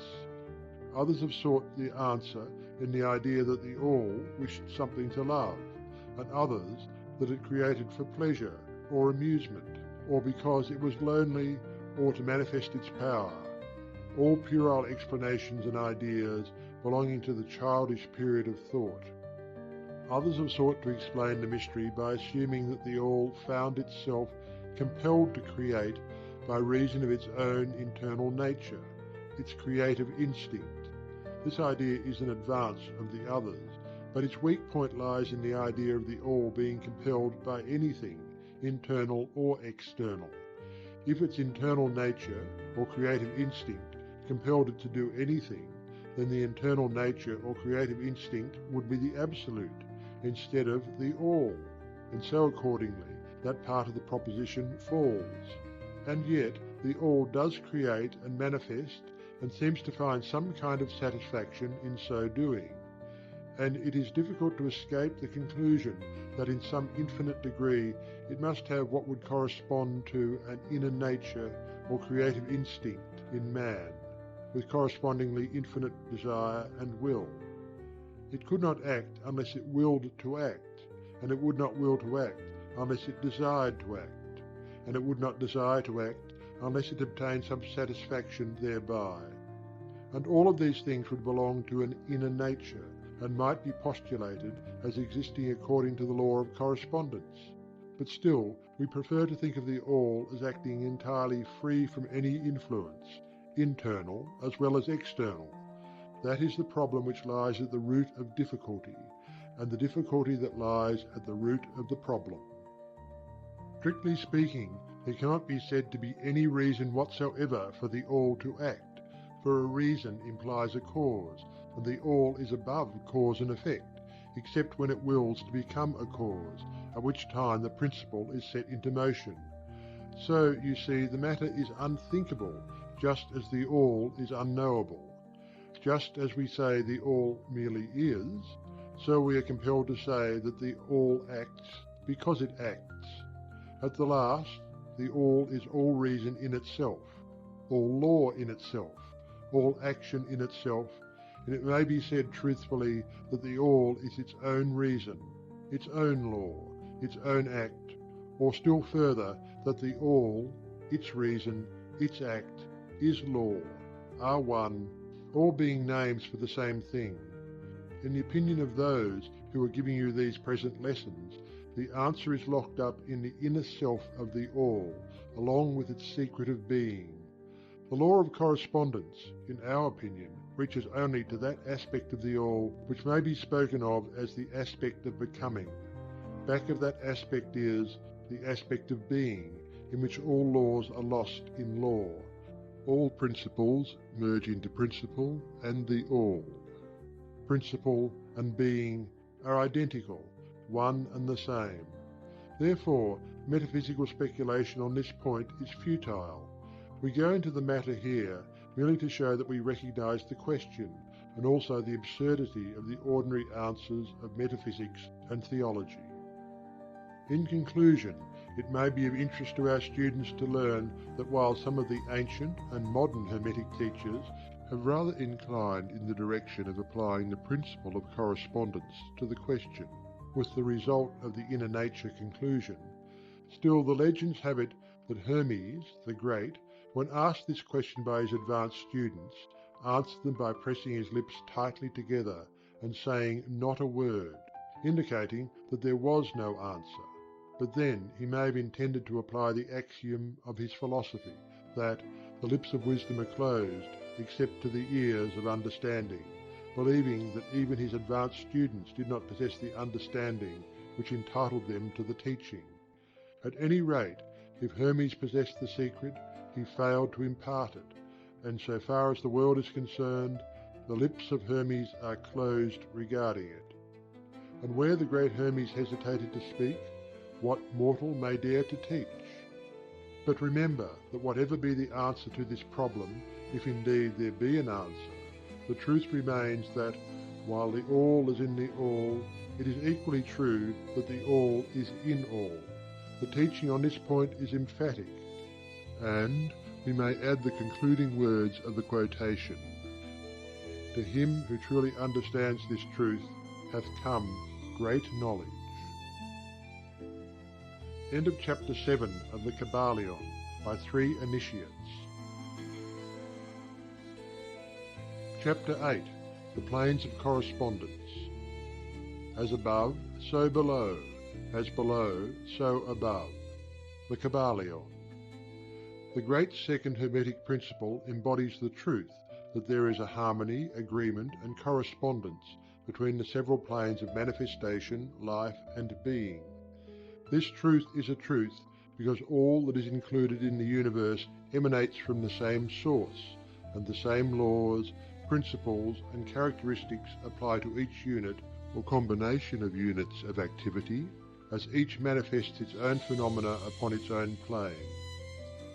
For the purpose of convenience of thought and study, the Hermetic philosophy considers that the universe may be divided into 3 great classes of phenomena, known as the 3 great planes, namely, 1.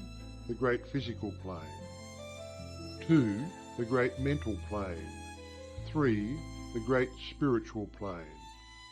These divisions are more or less artificial and arbitrary, for the truth is that all of the 3 divisions are but ascending degrees of the great scale of life, the lowest point of which is undifferentiated matter, and the highest point that of spirit, and moreover the different planes shade into each other, so that no hard and fast division may be made between the higher phenomena of the physical and the lower of the mental, or between the higher of the mental and the lower of the physical. In short, the 3 great planes may be regarded as 3 great groups of degrees of life manifestation. While the purposes of this little book do not allow us to enter into an extended discussion of, or explanation of, the subject of these different planes, still we think it well to give a general description of the same at this point. At the beginning, we may as well consider the question so often asked by the neophyte, who desires to be informed regarding the meaning of the word plane, which term has been very freely used and very poorly explained in many recent works upon the subject of occultism. The question is generally about as follows. Is a plane a place having dimensions, or is it merely a condition or state? We answer, no, not a place, nor ordinary dimension of space, and yet more than a state or condition. It may be considered as a state or condition, and yet the state or condition is a degree of dimension, in a scale subject to measurement. Somewhat paradoxical, is it not? But let us examine the matter. A dimension, you know, is a measure in a straight line relating to measure, etc. The ordinary dimensions of space are length, breadth, and height, or perhaps length, breadth, and height, thickness, or circumference. But there is another dimension of created things, or measure in a straight line, known to occultists, and to scientists as well, although the latter have not as yet applied the term dimension to it. And this new dimension, which, by the way, is a much speculated about 4th dimension, is the standard used in determining the degrees or planes. This 4th dimension may be called the dimension of vibration. It is a fact well known to modern science, as well as to the Hermetists, who have embodied the truth in their 3rd Hermetic principle, that everything is in motion, everything vibrates, nothing is at rest. From the highest manifestation to the lowest, everything and all things vibrate. Not only do they vibrate at different rates of motion, but as in different directions and in a different manner. The degrees of the rate of vibrations constitute the degrees of measurement on the scale of vibrations. In other words, the degrees of the 4th dimension, and these degrees form what occultists call planes. The higher the degree of rate of vibration, the higher the plane, and the higher the manifestation of life occupying that plane. So that while a plane is not a place, nor yet a state or condition, yet it possesses qualities common to both. We shall have more to say regarding the subject of the scale of vibrations in our next lessons, in which we shall consider the Hermetic principle of vibration. You will kindly remember, however, that the three great planes are not actual divisions of the phenomena of the universe, but merely arbitrary terms used by the Hermetists in order to aid in the thought and study of the various degrees and forms of universal activity and life. The atom of matter, the unit of force, the mind of man, and the being of the archangel are all but degrees in one scale, and all fundamentally the same, the difference between them solely a matter of degree and rate of vibration. All are creations of the All, and have their existence solely within the infinite mind of the All. The Hermetists subdivide each of the three great planes into 7 minor planes, and each of these latter are also subdivided into 7 subplanes, all divisions being more or less arbitrary, shading into each other and adopted merely for convenience of scientific study and thought. The great physical plane and its 7 minor planes is that division of the phenomena of the universe which includes all that relates to physics or material things, forces and manifestations. It includes all forms of that which we call matter, and all forms of that which we call energy or force. But you must remember that the Hermetic philosophy does not recognize matter as a thing in itself, or as having a separate existence even in the mind of the All. The teachings are that matter is but a form of energy, that is, energy at a low rate of vibrations of a certain kind, and accordingly the Hermetists classify matter under the head of energy, and give to it 3 of the 7 minor planes of the great physical plane. These 7 minor physical planes are as follows. 1. The plane of matter, A. 2. The plane of matter, B. 3. The plane of matter, C. 4. The plane of ethereal substance. 5. The plane of energy, A. 6. The plane of energy, B. 7. The plane of energy, C.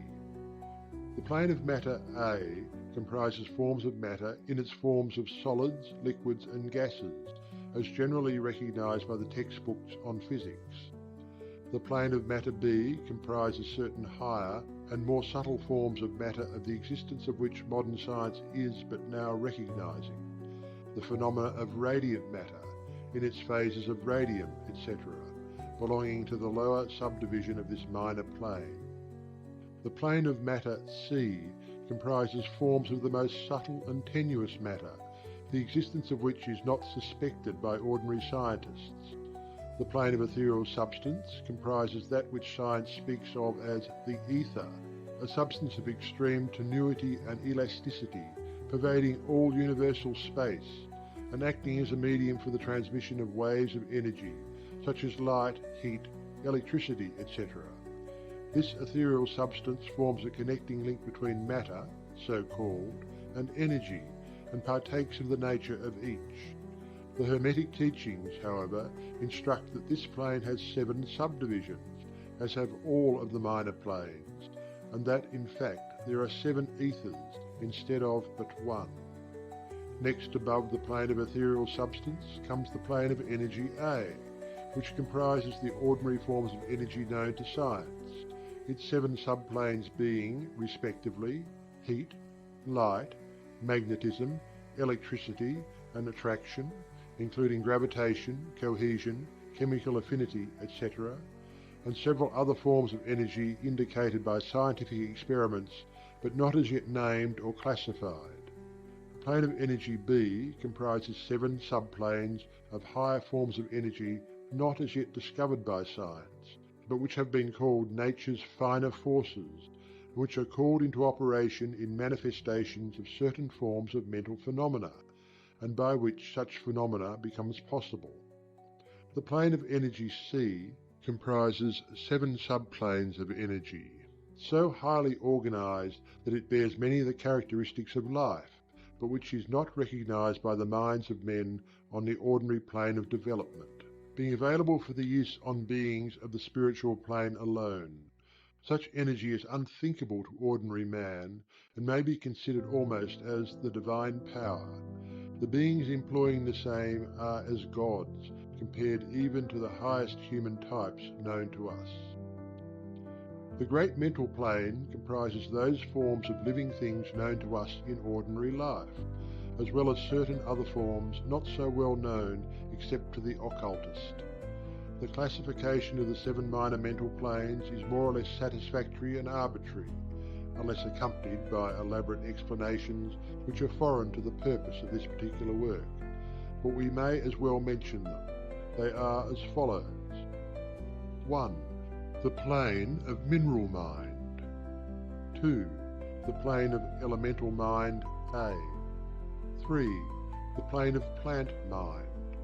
4. The plane of elemental mind B. 5. The plane of animal mind. 6. The plane of elemental mind C. 7. The plane of human mind.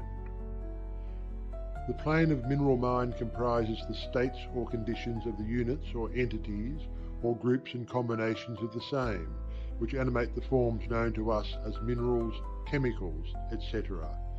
These entities must not be confounded with the molecules, atoms and corpuscles themselves, the latter being merely the material bodies or forms of these entities, just as a man's body is but his material form and not himself. These entities may be called souls in one sense, and are living beings of a low degree of development, life and mind, just a little more than the units of living energy which comprise the higher subdivisions of the highest physical plane. The average mind does not generally attribute the possession of mind, soul or life to the mineral kingdom, but all occultists recognize the existence of the same, and modern science is rapidly moving forward to the point of view of the Hermetic in this respect. The molecules, atoms and corpuscles have their loves and hates, likes and dislikes, attractions and repulsions, affinities and non-affinities, etc. And some of the more daring of modern scientific minds have expressed the opinion that the desire and will, emotions and feelings of the atoms differ only in degree from those of men. We have no time or space to argue this matter here. All occultists know it to be a fact, and others are referred to some of the more recent scientific works for outside corroboration. There are the usual 7 subdivisions to this plane. The plane of elemental mind A comprises the state or condition and degree of mental and vital development of a class of entities unknown to the average man, but recognized to occultists. They are invisible to the ordinary senses of man, but nevertheless exist and play their part of the drama of the universe. Their degree of intelligence is between that of the mineral and chemical entities on the one hand, and of the divisions of the plant kingdom on the other. There are 7 subdivisions to this plane also.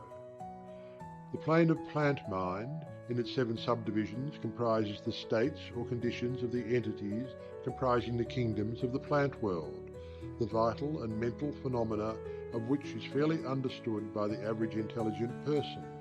Many new and interesting scientific works regarding mind and life in plants having been published during the last decade. Plants have life, mind and souls, as well as have the animals, man and Superman.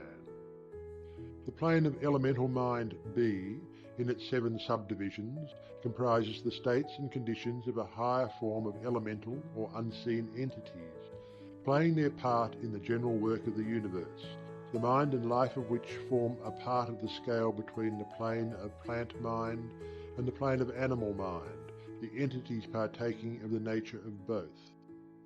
The plane of animal mind, in its 7 subdivisions, comprises the states and conditions of the entities, beings, or souls animating the animal forms of life, familiar to us all.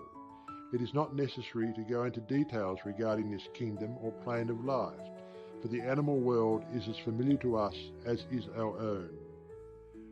The plane of elemental mind C, in its 7 subdivisions, comprises those entities or beings, invisible as are all such elemental forms, which partake of the nature of both animal and human life in a degree and in certain combinations.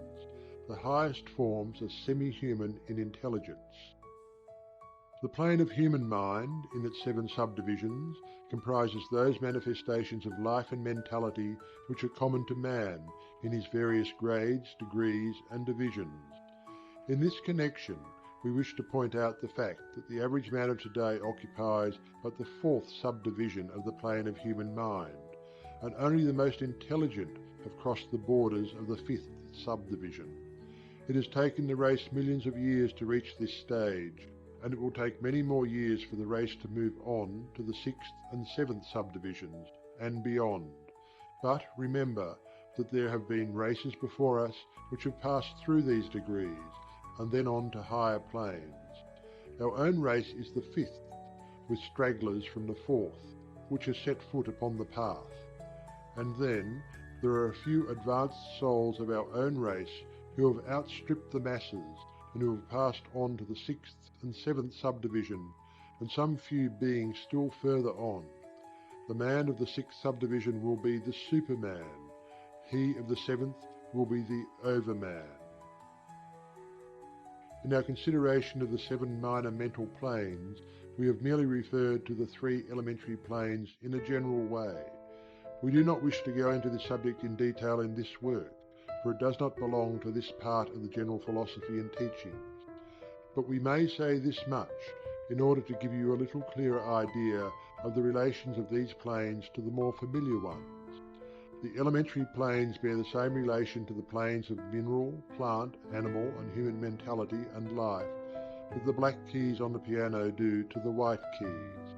The white keys are sufficient to produce music, but there are certain scales, melodies and harmonies in which the black keys play their part, and in which their presence is necessary.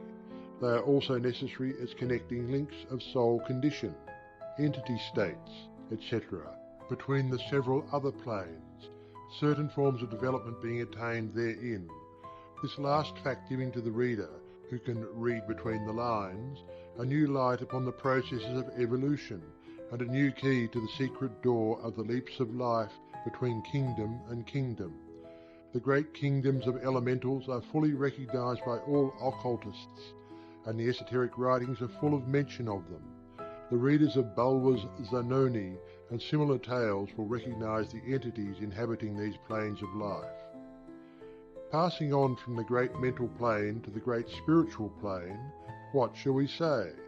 How can we explain these higher states of being, life and mind to minds as yet unable to grasp and understand the higher subdivisions of the plane of human mind? The task is impossible. We can speak only in the most general terms. How may light be described to a man born blind? How sugar to a man who has never tasted anything sweet? How harmony to one born deaf? All that we can say is that the 7 minor planes of the great spiritual plane, each minor plane having its 7 subdivisions, comprise beings possessing life, mind and form as far above that of man of today as the latter is above the earthworm, mineral, or even certain forms of energy or matter. The life of these beings so far transcends ours that we cannot even think of the details of the same. Their minds so far transcend ours that to them we scarcely seem to think, and our mental processes seem almost akin to material processes. The matter of which their forms are composed is of the highest planes of matter, nay, some are even said to be clothed in pure energy. What may be said of such beings? On the 7 minor planes of the great spiritual plane exist beings of whom we may speak as angels, archangels, demigods. On the lower minor planes dwell those great souls whom we call masters and adepts. Above them come the great hierarchies of the angelic posts, unthinkable to man, and above those come those who may without irreverence be called the gods. So high in the scale of being are they, their being, intelligence and power being akin to those attributed by the races of men to their conceptions of deity. These beings are beyond even the highest flights of the human imagination, the word divine being the only one applicable to them. Many of these beings, as well as the angelic host, take the greatest interest in the affairs of the universe and play an important part in its affairs. These unseen divinities and angelic helpers extend their influence freely and powerfully in the process of evolution and cosmic progress. Their occasional intervention and assistance in human affairs have led to the many legends, beliefs, religions and traditions of the race, past and present. They have superimposed their knowledge and power upon the world again and again, all under the law of the All, of course. But yet, even the highest of these advanced beings exist merely as creations of and in the mind of the All, and are subject to the cosmic processes and universal laws. They are still mortal.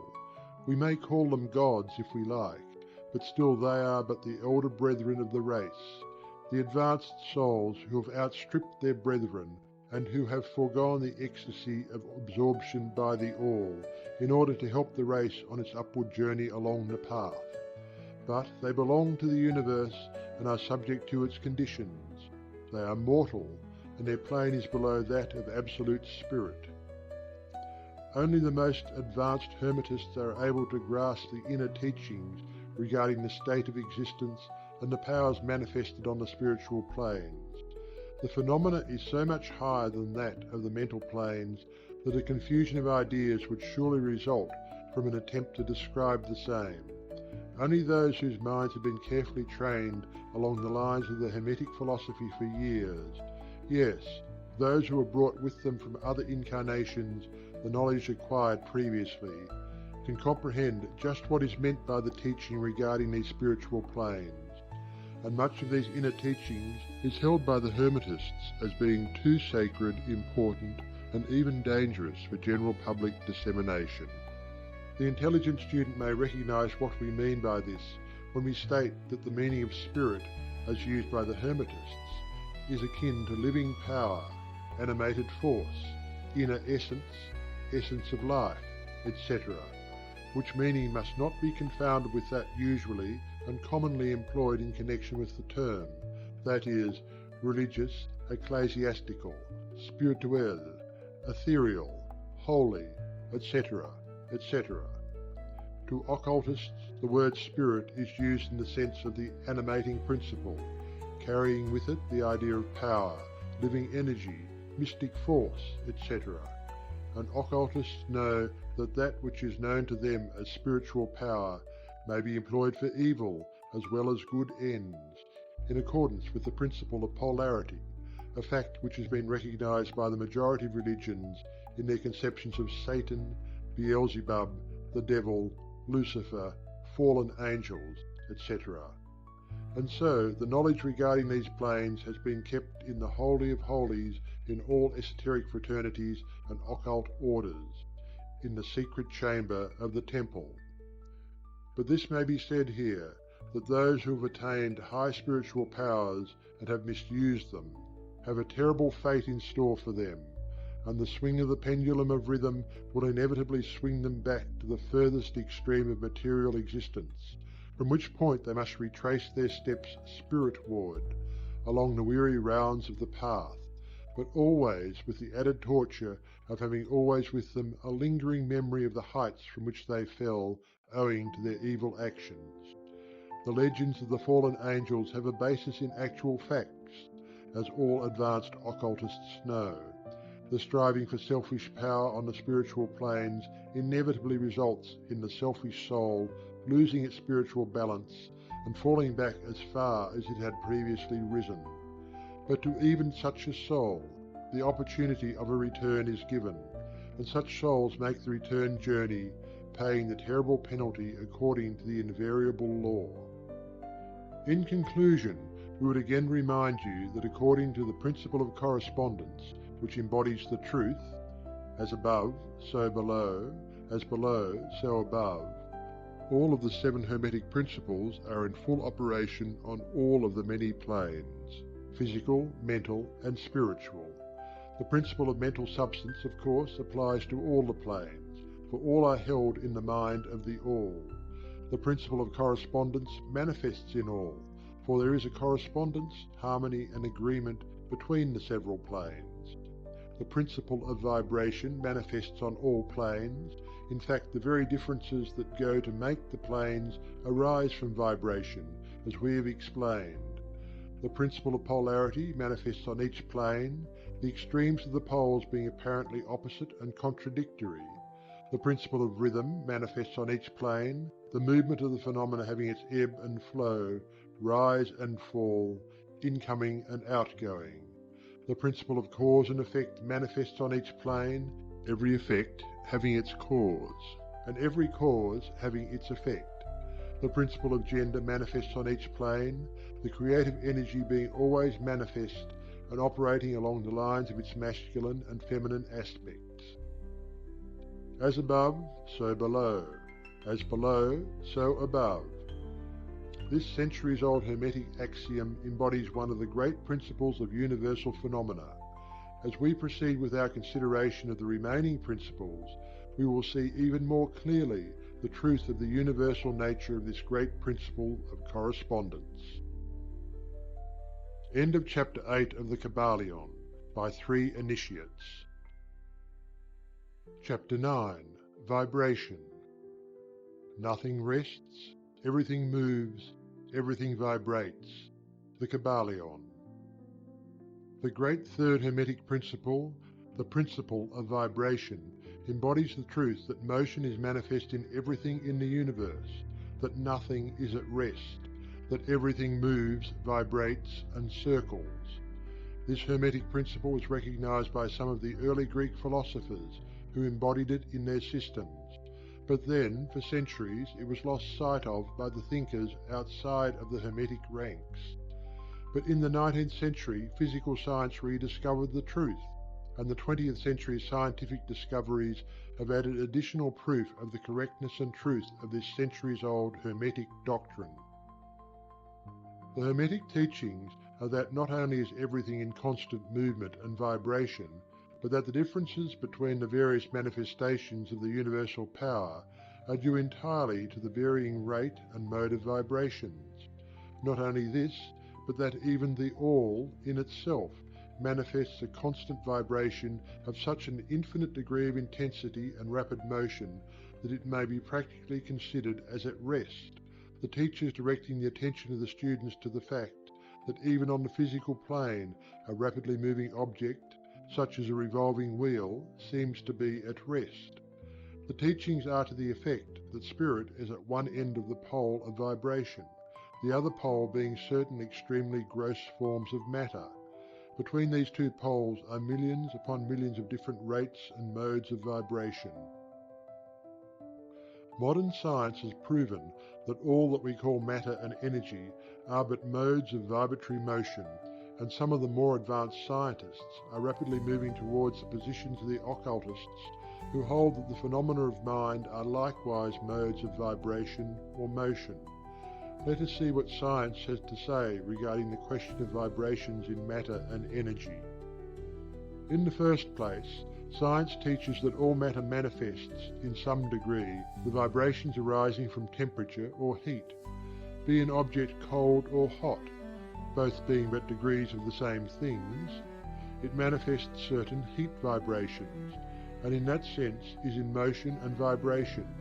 Then all particles of matter are in circular movement, from corpuscle to suns. The planets revolve around suns, and many of them turn on their axes. The suns move around greater central points, and these are believed to move around still greater, and so on ad infinitum. The molecules of which the particular kinds of matter are composed are in a state of constant vibration and movement around each other and against each other. The molecules are composed of atoms, which, likewise, are in a state of constant movement and vibration. The atoms are composed of corpuscles, sometimes called electrons, ions, etc., which also are in a state of rapid motion, revolving around each other, and which manifest a very rapid state and mode of vibration. And so we see that all forms of matter manifest vibration, in accordance with the Hermetic principle of vibration. And so it is with the various forms of energy. Science teaches that light, heat, magnetism, and electricity are but forms of vibratory motion connected in some way with, and probably emanating from, the ether. Science does not as yet attempt to explain the nature of the phenomena known as cohesion, which is the principle of molecular attraction, nor chemical affinity, which is the principle of atomic attraction, nor gravitation, the greatest mystery of the three, which is the principle of attraction by which every particle or mass of matter is bound to every other particle or mass. These three forms of energy are not as yet understood by science, yet the writers incline to the opinion that these two are manifestations of some form of vibratory energy, a fact which the Hermetists have held and taught for ages past. The universal ether, which is postulated by science without its nature being understood clearly, is held by the Hermetists to be but a higher manifestation of that which is erroneously called matter, that is to say, matter at a higher degree of vibration, and is called by them the ethereal substance. The Hermetists teach that this ethereal substance is of extreme tenuity and elasticity and pervades universal space, serving as a medium of transmission of waves of vibratory energy such as heat, light, electricity, magnetism, etc. The teachings are that the ethereal substance is a connecting link between the forms of vibratory energy known as matter on the one hand and energy or force on the other, and also that it manifests a degree of vibration in rate and mode entirely its own. Scientists have offered the illustration of a rapidly moving wheel, top or cylinder, to show the effects of increasing rates of vibration. The illustration supposes a wheel, top, or revolving cylinder running at a low rate of speed. We will call this revolving thing the object in following out the illustration. Let us suppose the object moving slowly. It may be seen readily, but no sound of its movement reaches the ear. The speed is gradually increased. In a few moments its movement becomes so rapid that a deep growl or low note may be heard. Then, as the rate is increased, the note rises one in the musical scale. Then, the motion being still further increased, the next highest note is distinguished. Then, one after another, all the notes of the musical scale appear, rising higher and higher as the motion is increased. Finally, when the motions have reached a certain rate, the final note perceptible to human ears is reached, and the shrill, piercing shriek dies away, and silence follows. No sound is heard from the revolving object, the rate of motion being so high that the human ear cannot reach to the vibrations. Then comes the perception of rising degrees of heat. Then, after quite a time, the eye catches a glimpse of the object becoming a dull reddish colour. As the rate increases, the red becomes brighter. Then, as the speed is increased, the red melts into an orange. Then the orange melts into a yellow. Then follow successively the shades of green, blue, indigo, and finally violet, as the rate of speed increases. Then, as the violet shades away and all colour disappears, the human eye not being able to register them. But there are invisible rays emanating from the revolving object, the rays that are used in photographing and other subtle rays of light. Then begins to manifest the peculiar rays known as X-rays, etc., as the constitution of the object changes. Electricity and magnetism are emitted when the appropriate rate of vibration is attained. When the object reaches a certain rate of vibration, its molecules disintegrate and resolve themselves into the original elements or atoms. Then the atoms, following the principle of vibration, are separated into the countless corpuscles of which they are composed. And finally, even the corpuscles disappear, and the object may be said to be composed of the ethereal substance. Science does not dare to follow the illustration further, but the Hermetists teach that if the vibrations be continually increased, the object would mount up the successive states of manifestation and would in turn manifest the various mental stages, and then on spiritward, until it would finally re-enter the All, which is absolute spirit. The object, however, would have ceased to be an object long before the state of ethereal substance was reached, but otherwise the illustration is correct, inasmuch as it shows the effect of constantly increased rates and modes of vibration. It must be remembered in the above illustration that at the stages at which the object throws off vibrations of light, heat, etc., it is not actually resolved into those forms of energy, which are much higher in the scale, but simply that it reaches a degree of vibration in which those forms of energy are liberated, in a degree, from the confining influences of its molecules, atoms and corpuscles, as the case may be. These forms of energy, although much higher in the scale than matter, are imprisoned and confined in the material combinations by reason of the energies manifesting through and using material forms, but thus becoming entangled and confined in their creations of material forms, which, to an extent, is true of all creations, the creating force becoming involved in its creation. But the Hermetic teachings go much further than do those of modern science. They teach that all manifestation of thought, emotion, reason, will or desire, or any mental state or condition are accompanied by vibrations, a portion of which are thrown off and which tend to affect the minds of other persons by induction. This is the principle which produces the phenomena of telepathy, mental influence, and other forms of the action and power of mind over mind, with which the general public is rapidly becoming acquainted, owing to the wide dissemination of occult knowledge by the various schools, cults and teachers along these lines at this time. Every thought, emotion, or mental state has its corresponding rate and mode of vibration, and by an effort of the will of the person, or of other persons, these mental states may be reproduced, just as a musical tone may be reproduced by causing an instrument to vibrate at a certain rate, just as colour may be reproduced in the same way. By a knowledge of the principle of vibration, as applied to mental phenomena, one may polarize his mind at any degree he wishes, thus gaining a perfect control over his mental states, moods, etc.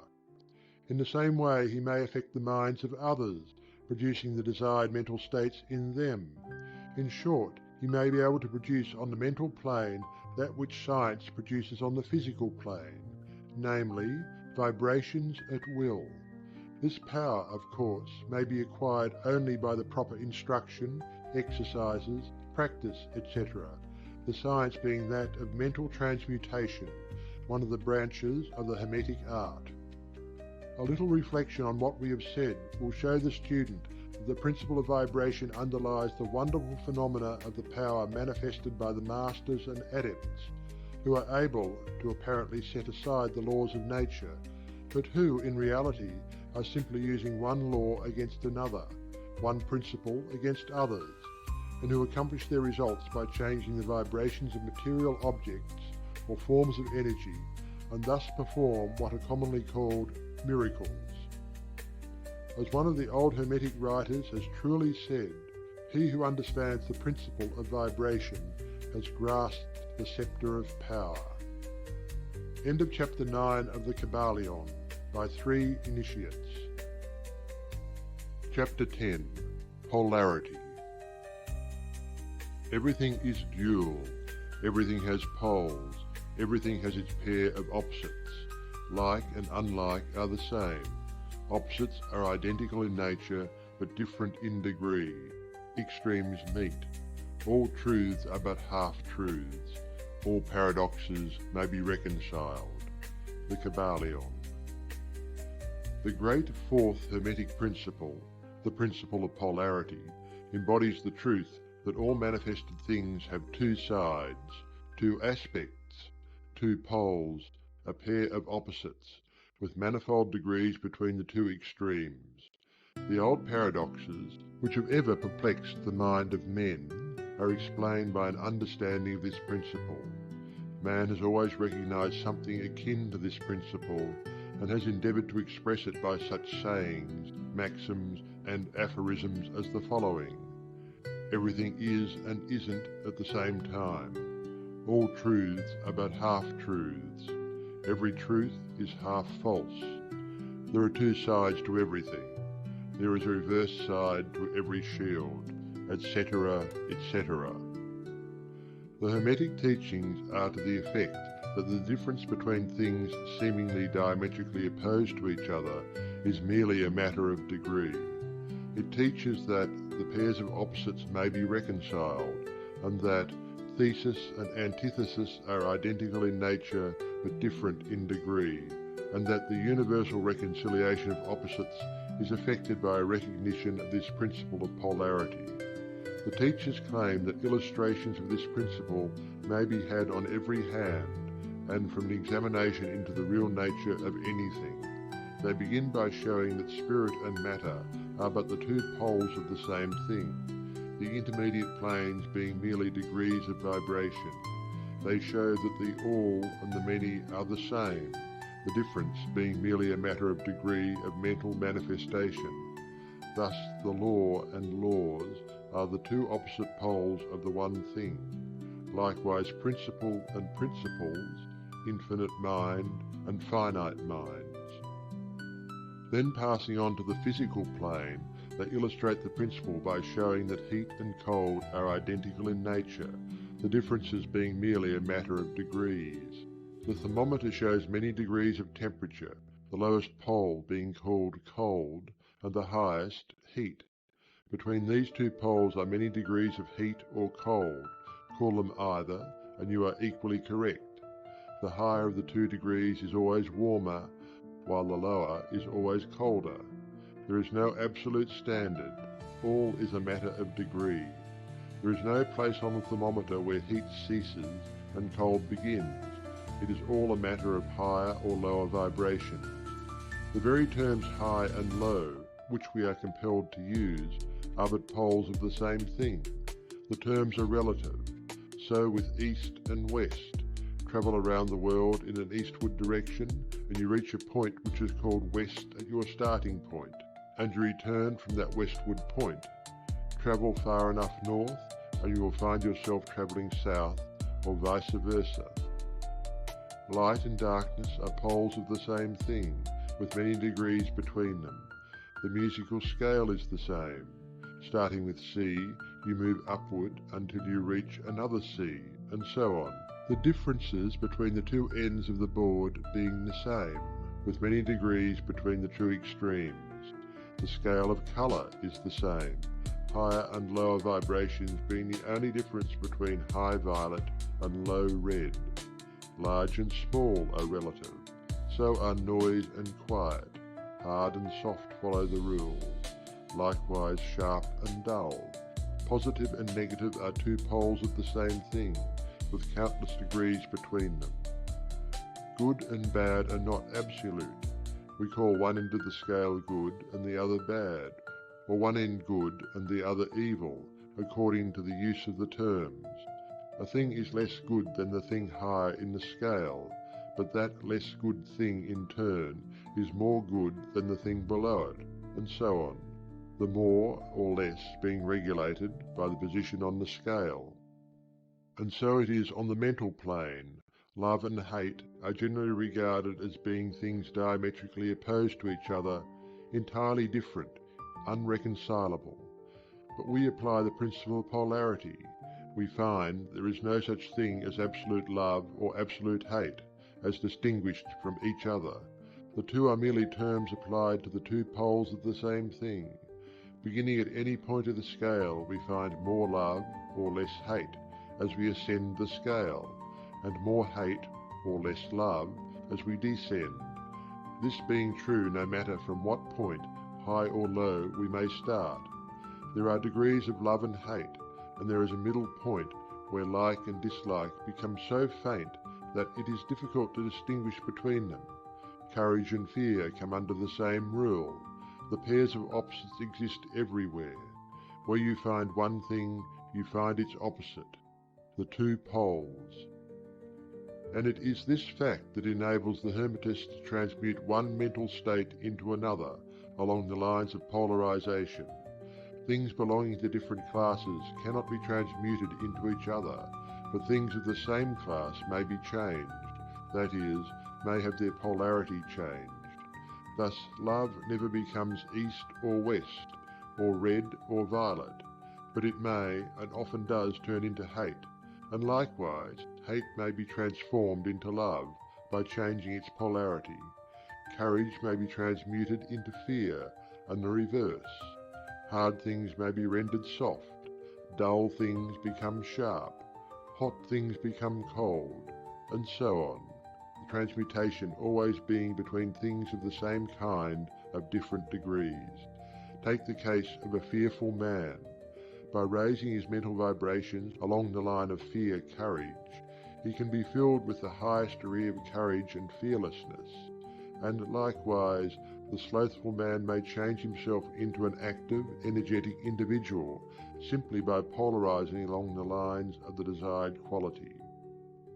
The student who is familiar with the processes by which the various schools of mental science, etc., produce changes in the mental states of those following their teachings may not readily understand the principle underlying many of these changes. When, however, the principle of polarity is once grasped, and it is seen that the mental changes are occasioned by a change of polarity, a sliding along the same scale, the matter is more readily understood. The change is not in the nature of a transmutation of one thing into another thing entirely different, but is merely a change of degree in the same things, a vastly important difference. For instance, borrowing an analogy from the physical plane, it is impossible to change heat into sharpness, loudness, highness, etc., but heat may be readily transmuted into cold simply by lowering the vibrations. In the same way, hate and love are mutually transmutable, so are fear and courage. But fear cannot be transformed into love, nor can courage be transmuted into hate. The mental states belong to innumerable classes, each class of which has its opposite poles, along which transmutation is possible. The student will readily recognize that in the mental states, as well as the phenomena of the physical plane, the two poles may be classified as positive and negative respectively. Thus love is positive to hate, courage to fear, activity to non-activity, etc., etc. And it will also be noticed that even to those unfamiliar with the principle of vibration, the positive pole seems to be of a higher degree than the negative, and readily dominates it. The tendency of nature is in the direction of the dominant activity of the positive pole. In addition to the changing of the poles of one's own mental state by the operation of the art of polarization, the phenomena of mental influence, in its manifold phases, shows us that the principle may be extended so as to embrace the phenomena of the influence of one mind over that of another, of which so much has been written and taught of late years. When it is understood that mental induction is possible, that is, that mental states may be produced by induction from others, then we can readily see how a certain rate of vibration, or polarization of a certain mental state, may be communicated to another person, and his polarity in that class of mental states thus changed. It is along this principle that results of many of the mental treatments are obtained. For instance, a person is blue, melancholy, full of fear. A mental scientist, bringing his own mind up to the desired vibration by his trained will, and thus obtaining the desired polarization in his own case, then produces a similar mental state in the other by induction, the result being that the vibrations are raised and the person polarizes towards the positive end of the scale instead of toward the negative, and his fear and other negative emotions are transmuted to courage and similar positive mental states.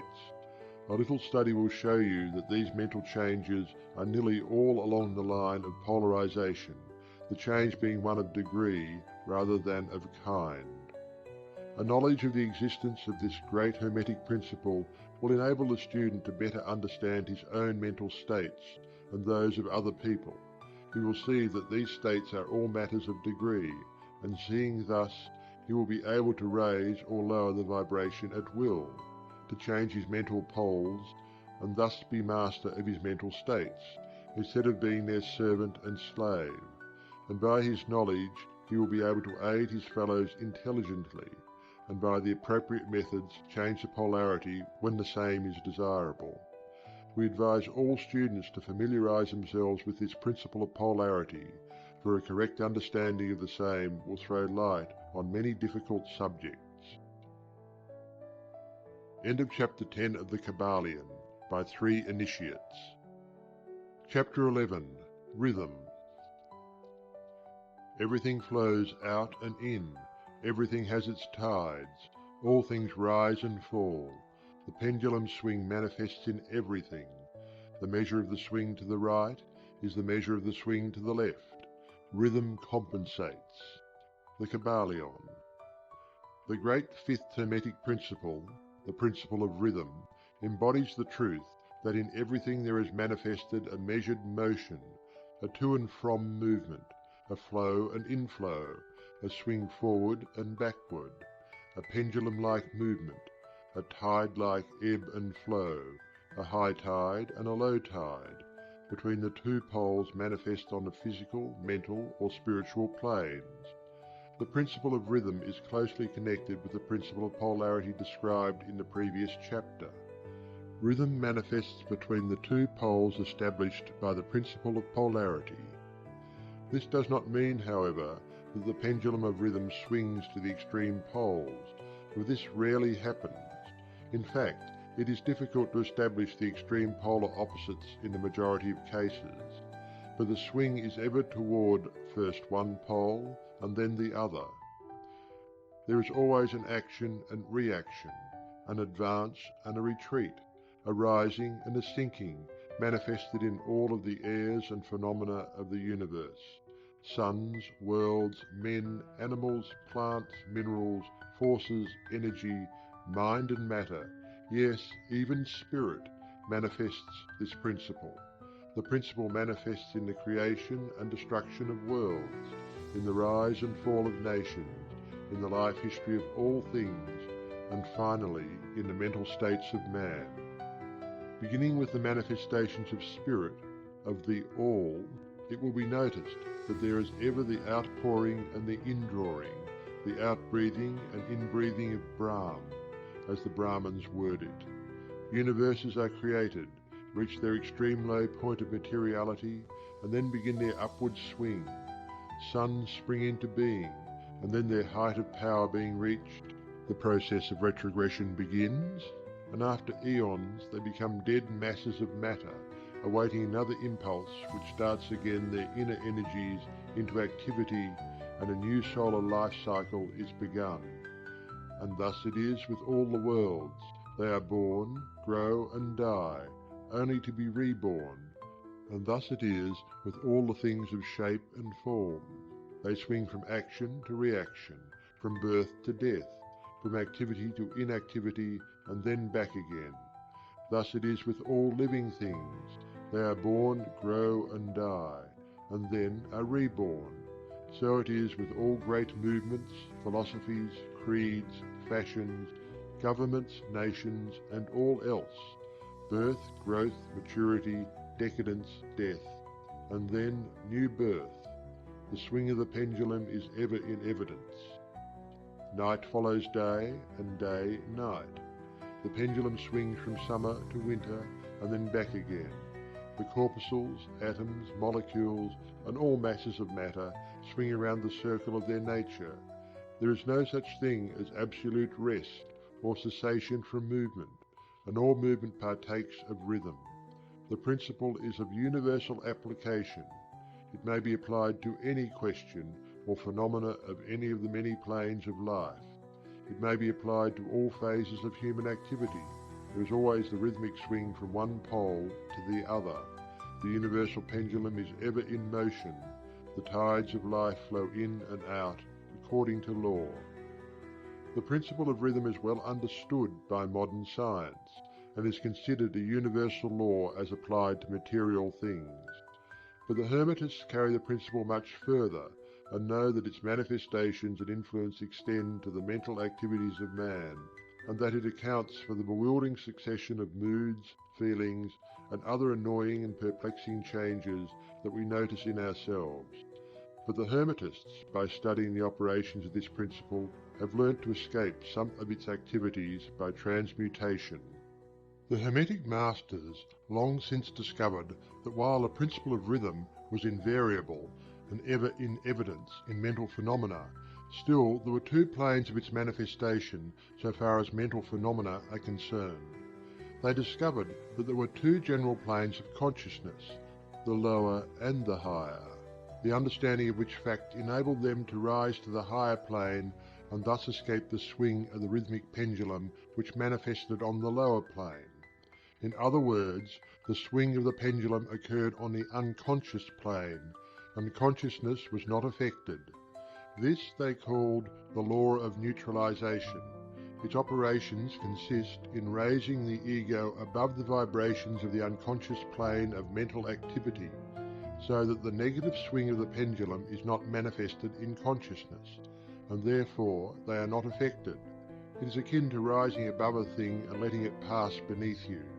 The Hermetic master, or advanced student, polarizes himself at the desired pole, and by a process akin to refusing to participate in the backward swing, or, if you prefer, a denial of its influence over him, he stands firm in his polarized position and allows the mental pendulum to swing back along the unconscious plane. All individuals who have attained any degree of self-mastery accomplish this, more or less unknowingly, and by refusing to allow their moods and negative mental states to affect them, they apply the law of neutralization. The master, however, carries this to a much higher degree of proficiency, and by the use of his will he attains a degree of poise and mental firmness almost impossible of belief on the part of those who allow themselves to be swung backward and forward by the mental pendulum of moods and feelings. The importance of this will be appreciated by any thinking person who realizes what creatures of moods, feelings and emotion the majority of people are, and how little mastery of themselves they manifest. If you will stop and consider a moment, you will realize how much these swings of rhythm have affected you in your life, how a period of enthusiasm has been invariably followed by an opposite feeling and mood of depression. Likewise, your moods and periods of courage have been succeeded by equal moods of fear, and so it has ever been with the majority of persons. Tides of feeling have ever risen and fallen with them, but they have never suspected the cause or reason of the mental phenomena. An understanding of the workings of this principle will give one the key to the mastery of these rhythmic swings of feeling, and will enable him to know himself better, and to avoid being carried away by these inflows and outflows. The will is superior to the conscious manifestation of this principle, although the principle itself can never be destroyed.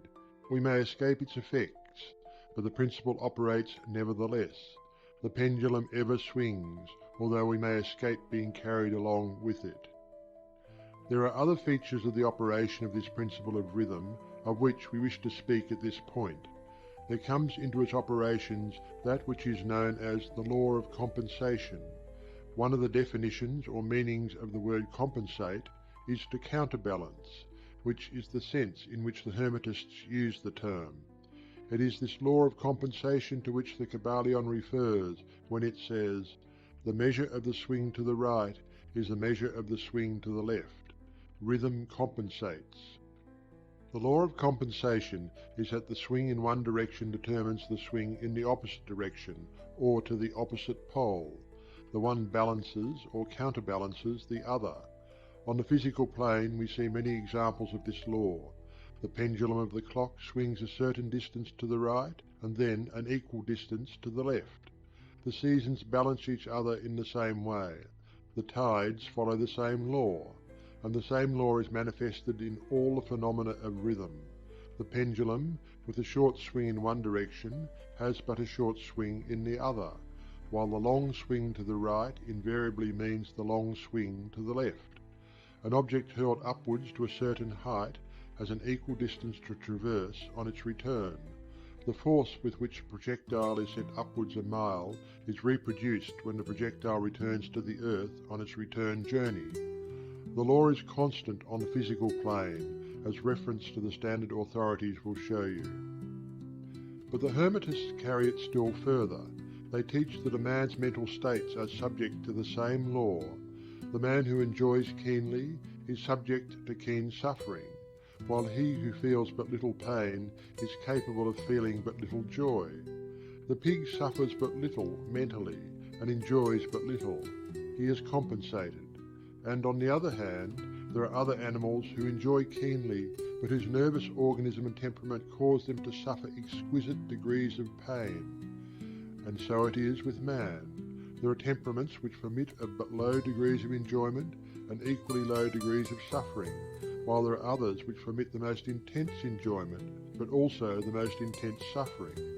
The rule is that the capacity for pain and pleasure in each individual are balanced. The law of compensation is in full operation here. But the Hermetists go still further in this matter. They teach that before one is able to enjoy a certain degree of pleasure, he must have swung as far, proportionately, toward the other pole of feeling. They hold, however, that the negative is precedent to the positive in this matter. That is to say, that in experiencing a certain degree of pleasure, it does not follow that he will have to pay up for it with a corresponding degree of pain. On the contrary, the pleasure is the rhythmic swing according to the law of compensation, for a degree of pain previously experienced either in the present life or in a previous incarnation. This throws a new light on the problem of pain. The Hermetists regard the chain of lives as continuous and as forming a part of one life of the individual, so that in consequence the rhythmic swing is understood in this way, while it would be without meaning unless the truth of reincarnation is admitted. But the Hermetists claim that the master, or advanced student, is able, to a great degree, to escape the swing toward pain by the process of neutralization before mentioned. By rising onto the higher plane of the ego, much of the experience that comes to those dwelling on the lower plane is avoided and escaped. The law of compensation plays an important part in the lives of men and women. It will be noticed that one generally pays the price of anything he possesses or lacks. If he has one thing, he lacks another. The balance is struck. No one can keep his penny and have the bit of cake at the same time. Everything has its pleasant and unpleasant sides. The things that one gains are always paid for by the things that one loses. The rich possess much that the poor lack, while the poor often possess things that are beyond the reach of the rich. The millionaire may have the inclination towards feasting, and the wealth wherewith to secure all the dainties and luxuries of the table, while he lacks the appetite to enjoy the same. He envies the appetite and digestion of the labourer, who lacks the wealth and inclinations of the millionaire, and who gets more pleasure from his plain food than the millionaire could obtain even if his appetite were not jaded, nor his digestion ruined, for the wants, habits and inclinations differ. And so it is through life. The law of compensation is ever in operation, striving to balance and counterbalance, and always succeeding in time, even though several lives may be required for the return swing of the pendulum of rhythm. End of Chapter 11 of the Kybalion by 3 Initiates. Chapter 12. Causation. Every cause has its effect. Every effect has its cause. Everything happens according to law. Chance is but a name for law not recognized.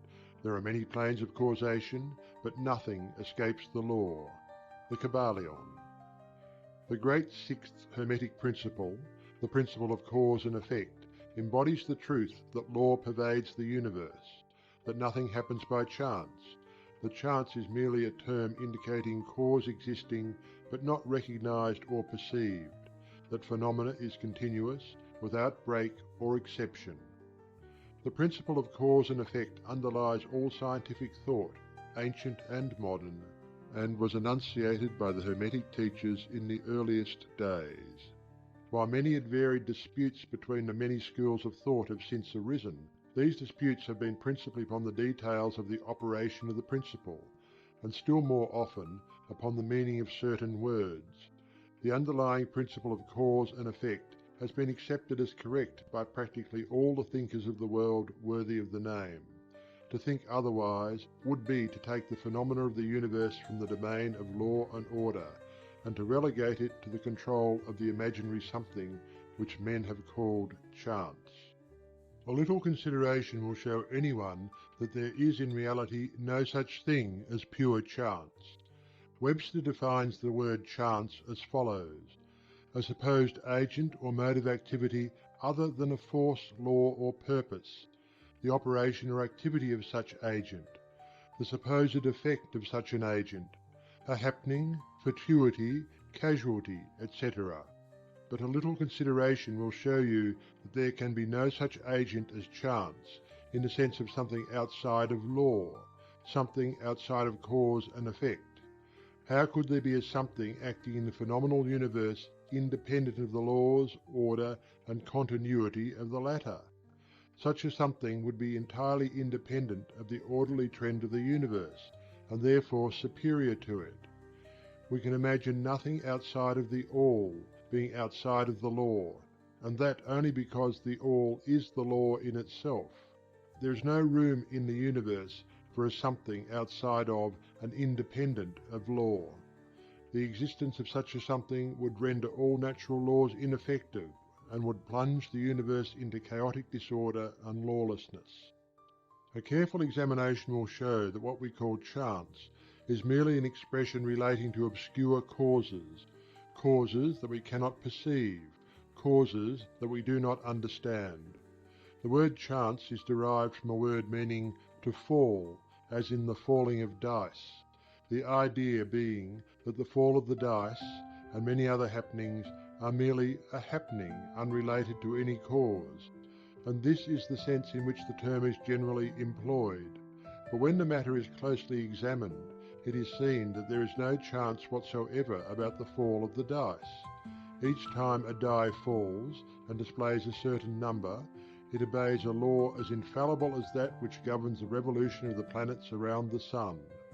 Back of the fall of the dice are causes, or chains of causes, running back further than the mind can follow. The position of the die in the box, the amount of muscular energy expended in the throw, the condition of the table, etc., etc.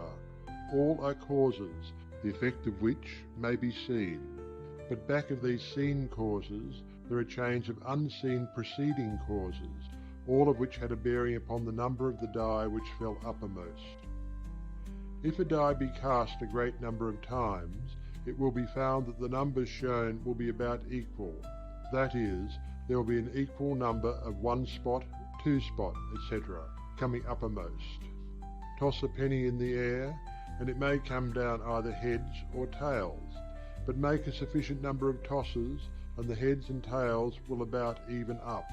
This is the operation of the law of average, but both the average and the single toss come under the law of cause and effect, and if we were able to examine into the preceding causes, it would be clearly seen that it was simply impossible for the die to fall other than it did, under the same circumstances and at the same time. Given the same causes, the same results will follow. There is always a cause and a because to every event. Nothing ever happens without a cause, or rather a chain of causes. Some confusion has arisen in the minds of persons considering this principle, from the fact that they were unable to explain how one thing could cause another thing, that is, be the creator of the second thing. As a matter of fact, no thing ever causes or creates another thing. Cause and effect deals merely with events. An event is that which comes, arrives, or happens as a result or consequent of some preceding event.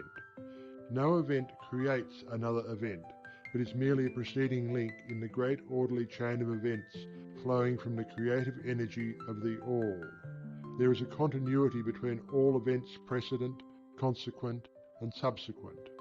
There is a relation existing between everything that has gone before and everything that follows. A stone is dislodged from a mountainside and crashes through a roof of a cottage in the valley below.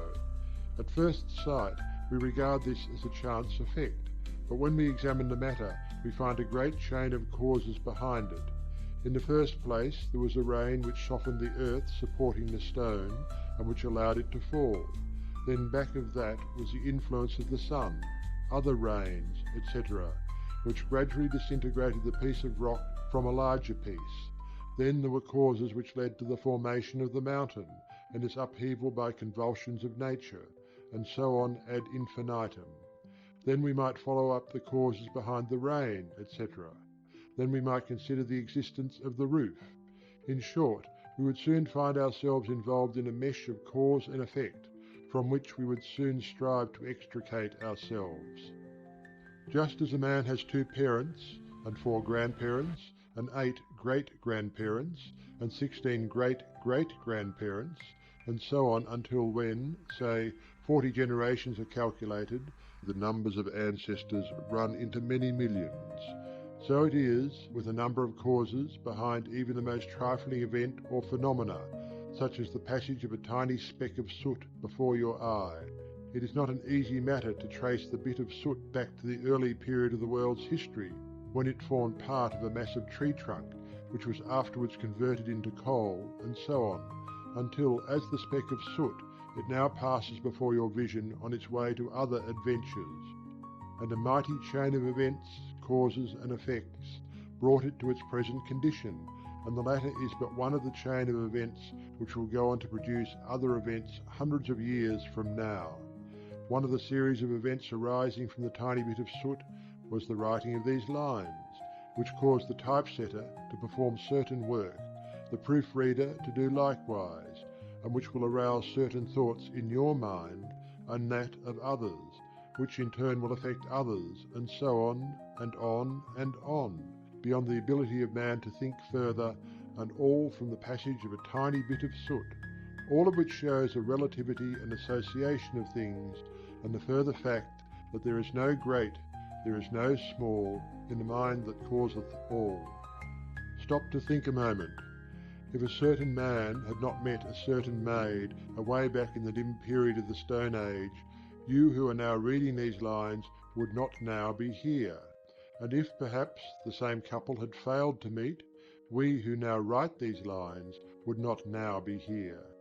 And the very act of writing on our part and the act of reading on yours will affect not only the respective lives of yourself and ourselves, but will also have a direct or indirect effect upon many other people now living and who will live in the ages to come. Every thought we think, every act we perform, has its direct and indirect results which fit into the great chain of cause and effect. We do not wish to enter into a consideration of free will or determinism in this work for various reasons. Among the many reasons is the principal one that neither side of the controversy is entirely right. In fact, both sides are partially right, according to the Hermetic teachings. The principle of polarity shows that both are but half-truths, the opposite poles of truth.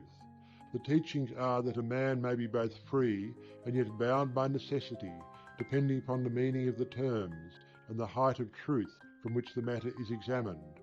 The ancient writers express the matter thus: the further the creation is from the centre, the more it is bound.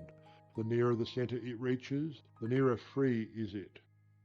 The majority of people are more or less the slaves of heredity, environment, etc., and manifest very little freedom. They are swayed by the opinions, customs and thoughts of the outside world, and also by their emotions, feelings, moods, etc. They manifest no mastery worthy of the name. They indignantly repudiate this assertion, saying, "Why, I certainly am free to act and do as I please. I do just what I want to do." But they fail to explain whence arise the want to and the as I please. What makes them want to do one thing in preference to another? What makes them please to do this and not do that? Is there no because to their pleasing and wanting? The master can change these pleases and wants into others at the opposite end of the mental pole.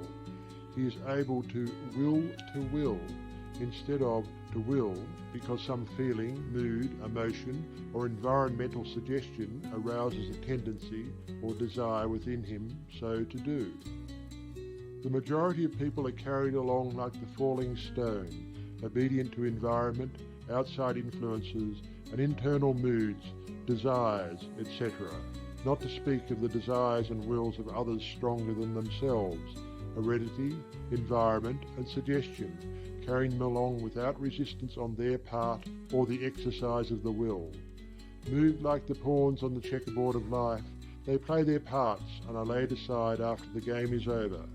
But the masters, knowing the rules of the game, rise above the plane of material life, and placing themselves in touch with the higher powers of their nature, dominate their own moods, characters, qualities and polarity, as well as the environment surrounding them, and thus become movers in the game instead of pawns, causes instead of effects.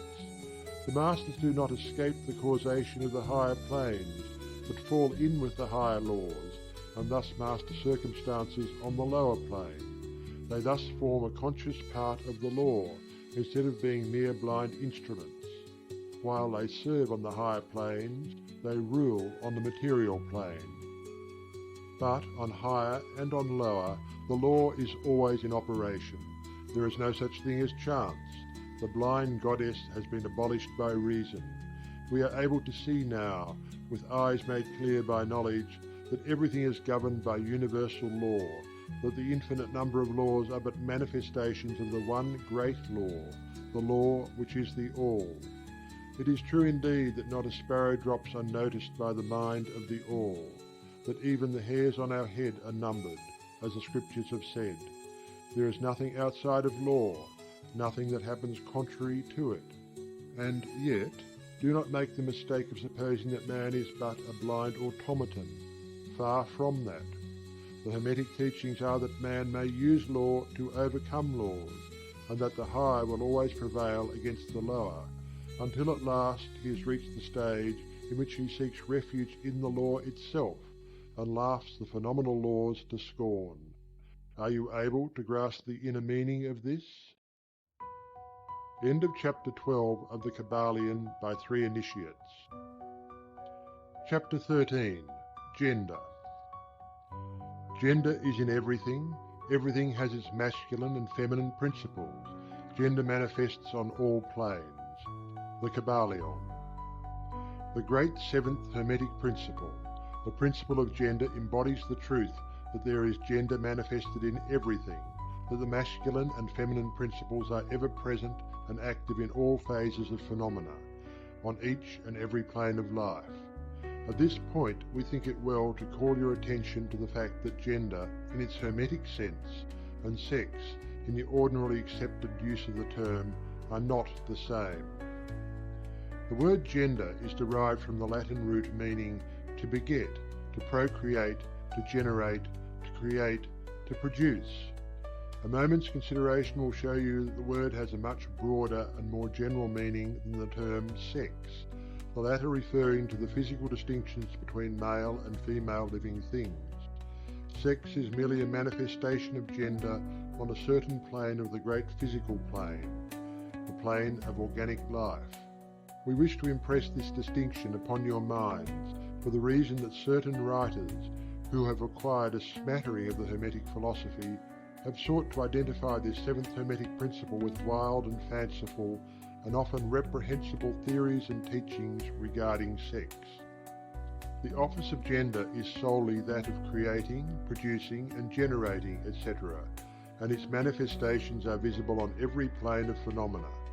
It is somewhat difficult to produce proofs of this along scientific lines, for the reason that science has not as yet recognized this principle as of universal application. But still some proofs are forthcoming from scientific sources. In the first place, we find a distinct manifestation of the principle of gender among the corpuscles, ions or electrons, which constitute the basis of matter as science now knows the latter, and which, by forming certain combinations, form the atom, which until lately was regarded as final and indivisible. The latest word of science is that the atom is composed of a multitude of corpuscles, electrons or ions, the various names being applied by different authorities, revolving around each other and vibrating at a high degree and intensity. But the accompanying statement is made that the formation of the atom is really due to the clustering of negative corpuscles around a positive one, the positive corpuscles seeming to exert a certain influence upon the negative corpuscles, causing the latter to assume certain combinations and thus create or generate an atom. This is in line with the most ancient Hermetic teachings, which have always identified the masculine principle of gender with the positive and the feminine with the negative poles of electricity, so called. Now a word at this point regarding this identification. The public mind has formed an entirely erroneous impression regarding the qualities of the so-called negative pole of electrified or magnetized matter. The terms positive and negative are very wrongly applied to this phenomenon by science. The word positive means something real and strong, as compared with a negative unreality or weakness. Nothing is further from the real facts of electrical phenomena. The so-called negative pole of the battery is really the pole in and by which the generation or production of new forms and energies is manifested. There is nothing negative about it. The best scientific authorities now use the word cathode in place of negative, the word cathode coming from the Greek meaning descent, the path of generation, etc. From the cathode pole emerge the swarm of electrons or corpuscles. From the same pole emerge those wonderful rays which have revolutionized scientific conceptions during the past decade. The cathode pole is the mother of all the strange phenomena which have rendered useless the old textbooks, and which have caused many long accepted theories to be relegated to the scrap pile of scientific speculation. The cathode or negative pole is the mother principle of electrical phenomena, and of the finest forms of matter as yet known to science. So you see, we are justified in refusing to use the term negative in our consideration of the subject, and insisting upon substituting the word feminine for the old term. The facts of the case bear us out in this, without taking the Hermetic teachings into consideration. And so we shall use the word feminine in the place of negative in speaking of that pole of activity. The latest scientific teachings are that the creative corpuscles, or electrons, are feminine. Science says they are composed of negative electricity. We say they are composed of feminine energy. A feminine corpuscle becomes detached from, or rather leaves a masculine corpuscle, and starts on a new career. It actively seeks a union with a masculine corpuscle, being urged thereto by the natural impulse to create new forms of matter or energy. One writer goes so far as to use the term, "It at once seeks, of its own volition, a union," etc. This detachment and uniting form the basis of the greater part of the activities of the chemical world. When the feminine corpuscle unites with the masculine corpuscle, a certain process is begun. The feminine particles vibrate rapidly under the influence of the masculine energy and circle rapidly around the latter. The result is the birth of a new atom. This new atom is really composed of a union of the masculine and feminine electrons, or corpuscles, but when the union is formed, the atom is a separate thing, having certain properties, but no longer manifesting the property of free electricity. The process of detachment or separation of the feminine electrons is called ionization. These electrons, or corpuscles, are the most active workers in nature's field. Arising from their unions or combinations, manifest the varied phenomena of light, heat, electricity, magnetism, attraction, repulsion, chemical affinity and the reverse, and similar phenomena. And all this arises from the operation of the principle of gender on the plane of energy. The part of the masculine principle seems to be that of directing a certain inherent energy toward the feminine principle, and thus starting into activity the creative process. But the feminine principle is the one always doing the act of creative work, and this is so on all planes. And yet, each principle is incapable of operative energy without the assistance of the other. In some of the forms of life, the two principles are combined in one organism. For that matter, everything in the organic world manifests both genders. There is always the masculine present in the feminine form, and the feminine in the masculine form. The Hermetic teachings include much regarding the operation of the two principles of gender in the production and manifestation of various forms of energy, etc. But we do not deem it expedient to go into detail regarding the same at this point, because we are unable to back up the same with scientific proof, for the reason that science has not as yet progressed thus far. but the example we have given you of the phenomenon of the electrons or corpuscles will show you that science is on the right path and will also give you a general idea of the underlying principles. Some leading scientific investigators have announced their belief that in the formation of crystals there was found to be something that corresponded to sex activity, which is another straw showing the direction the scientific winds are blowing. And each year will bring other facts to corroborate the correctness of the Hermetic principle of gender. It will be found that gender is in constant operation and manifestation in the field of inorganic matter and in the field of energy or force. Electricity is now regarded as the something into which all other forms of energy seem to melt or dissolve. The electrical theory of the universe is the latest scientific doctrine and is growing rapidly in popularity and general acceptance. And it thus follows that if we are able to discover in the phenomena of electricity, even at the very root and source of its manifestations, a clear and unmistakable evidence of the presence of gender and its activities, we are justified in asking you to believe that science at last has offered proofs of the existence in all universal phenomena of that great Hermetic principle, the principle of gender. It is not necessary to take up your time with the well-known phenomena of the attraction and repulsion of the atoms, chemical affinity, the loves and hates of the atomic particles, the attraction or cohesion between the molecules of matter. These facts are too well known to need extended comment from us. But have you ever considered that all of these things are manifestation of the gender principle? Can you not see that the phenomena is on all fours with that of the corpuscles or electrons?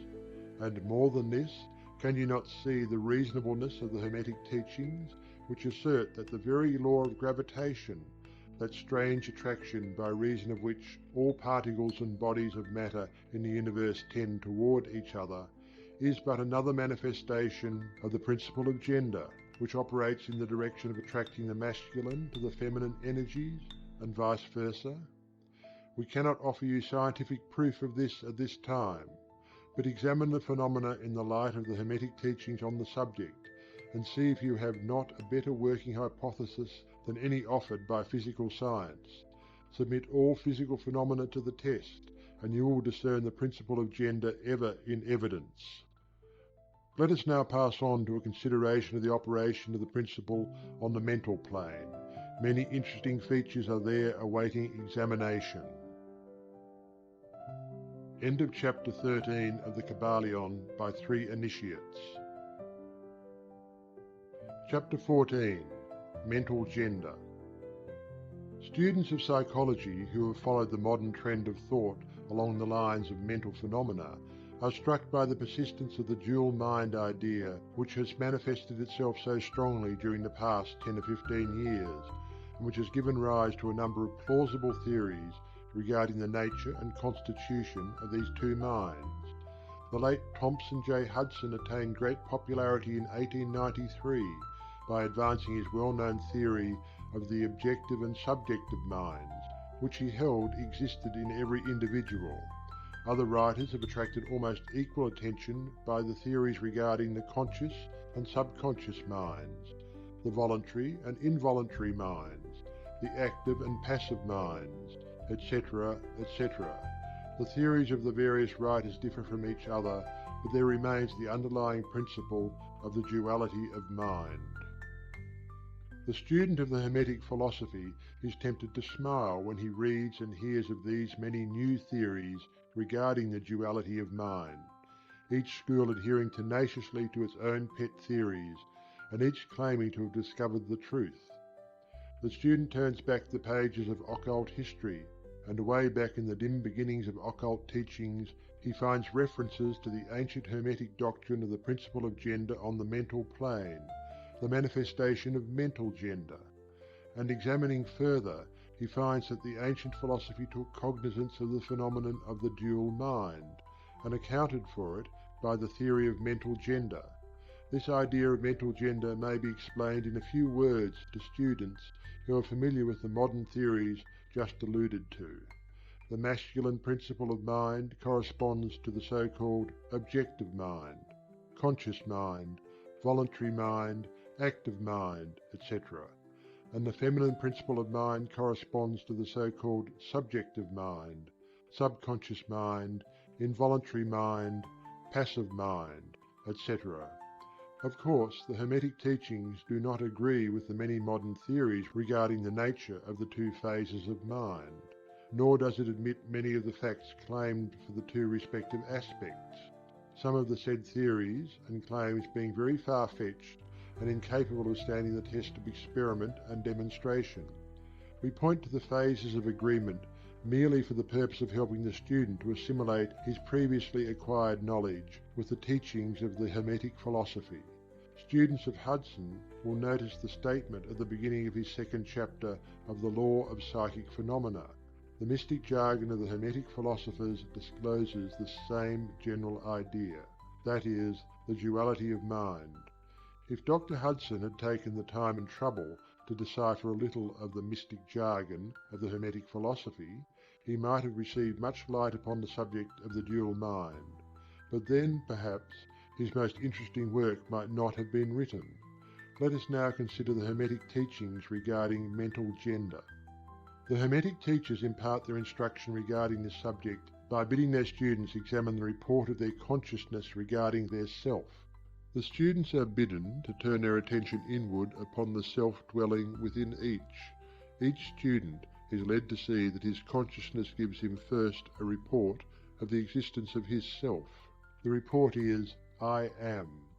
This at first seems to be the final words from the consciousness, but a little further examination discloses the fact that this I am may be separated or split into two distinct parts or aspects, which, while working in unison and in conjunction, yet nevertheless may be separated in consciousness.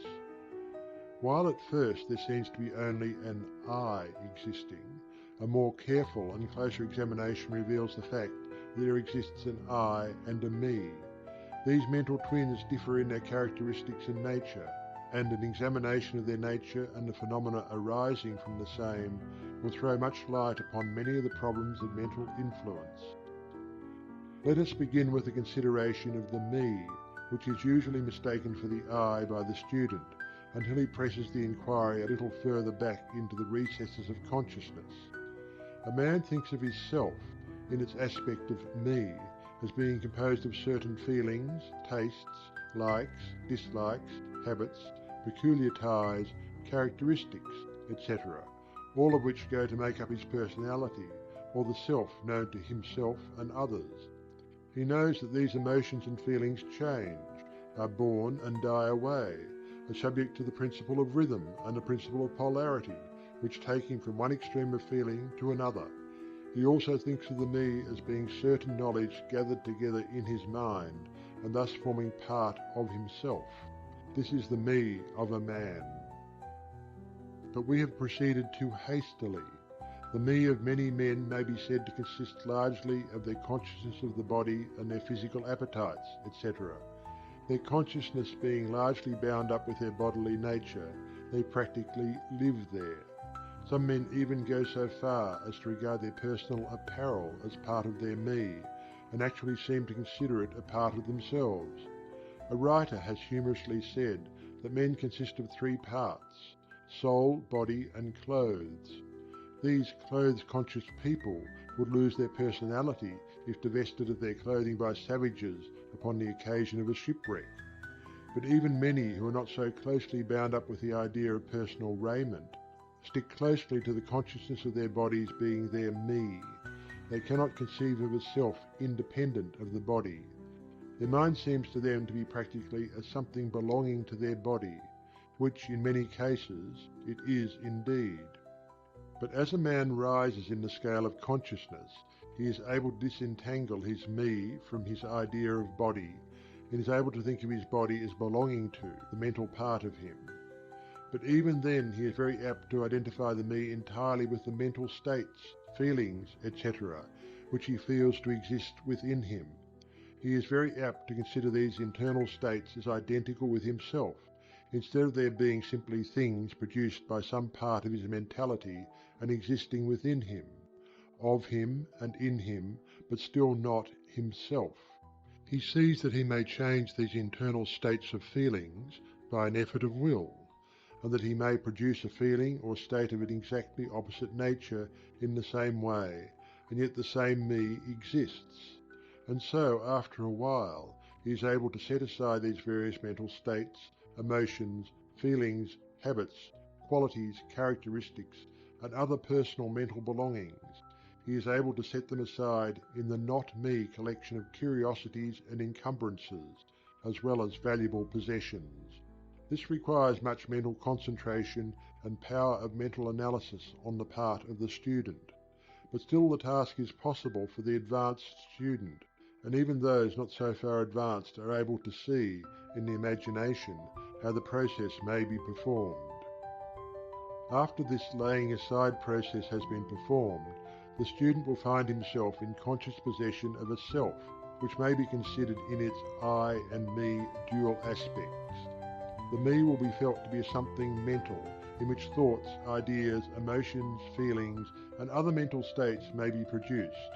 It may be considered as the mental womb, as the ancients styled it, capable of generating mental offspring.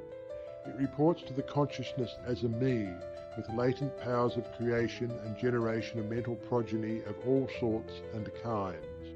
Its powers of creative energy are felt to be enormous, but still it seems to be conscious that it must receive some form of energy from either its I companion or else from some other I, ere it is able to bring into being its mental creations. This consciousness brings with it a realization of an enormous capacity for mental work and creative ability. But the student soon finds that this is not all that he finds within his inner consciousness. He finds that there exists a mental something which is able to will that the me act along certain creative lines, and which is also able to stand aside and witness the mental creation. This part of himself he is taught to call his I. He is able to rest in its consciousness at will. He finds there is not a consciousness of an ability to generate and actively create, in the sense of the gradual process attendant upon mental operations, but rather a sense and consciousness of an ability to project an energy from the I to the me, a process of willing that the mental creation begin and proceed. He also finds that the I is able to stand aside and witness the operations of the me's mental creation and generation. There is this dual aspect in the mind of every person. The I represents the masculine principle of mental gender. The me represents the female principle. The I represents the aspect of being. The me, the aspect of becoming. You will notice that the principle of correspondence operates on this plane just as it does upon the great plane upon which the creation of universes is performed. These two are similar in kind, although vastly different in degree. As above, so below. As below, so above. These aspects of mind, the masculine and feminine principles, the I and the me, considered in connection with the well-known mental and psychic phenomena, give the master key to these dimly known regions of mental operation and manifestation. The principle of mental gender gives the truth underlying the whole field of the phenomena of mental influence, etc. The tendency of the feminine principle is always in the direction of receiving impressions, while the tendency of the masculine principle is always in the direction of giving out or expressing. The feminine principle has a much more varied field of operation than has the masculine principle. The feminine principle conducts the work of generating new thoughts, concepts, ideas, including the work of the imagination. The masculine principle contents itself with the work of the will in its varied phases. And yet, without the active aid of the will of the masculine principle, the feminine principle is apt to rest content with generating mental images which are the result of impressions received from outside, instead of producing original mental creations. Persons who can give continued attention and thought to a subject actively employ both of the mental principles, the feminine in the work of active mental generation, and the masculine will in stimulating and energizing the creative portion of the mind. The majority of persons really employ the masculine principle but little, and are content to live according to the thoughts and ideas instilled into the me from the I of other minds. but it is not our purpose to dwell upon this phase of the subject, which may be studied from any good textbook upon psychology, with the key that we have given you regarding mental gender. The student of psychic phenomena is aware of the wonderful phenomena classified under the head of telepathy, thought transference, mental influence, suggestion, hypnotism, etc. Many have sought for an explanation of these varied phases of phenomena under the theories of the various dual mind teachers, and in a measure they are right, for there is clearly a manifestation of two distinct phases of mental activity. But if such students will consider these dual minds in the light of the Hermetic teachings regarding vibrations and mental gender, they will see that the long sought for key is at hand. In the phenomena of telepathy, it is seen how the vibratory energy of the masculine principle is projected toward the feminine principle of another person, and the latter takes the seed thought and allows it to develop into maturity. In the same way, suggestion and hypnotism operates. The masculine principle of the person giving the suggestions directs a stream of vibratory energy or willpower toward the feminine principle of the other person, and the latter, accepting it, makes it its own and acts and thinks accordingly. An idea thus lodged in the mind of another person grows and develops, and in time is regarded as the rightful mental offspring of the individual, whereas it is in reality like the cuckoo egg placed in the sparrow's nest, where it destroys the rightful offspring and makes itself at home.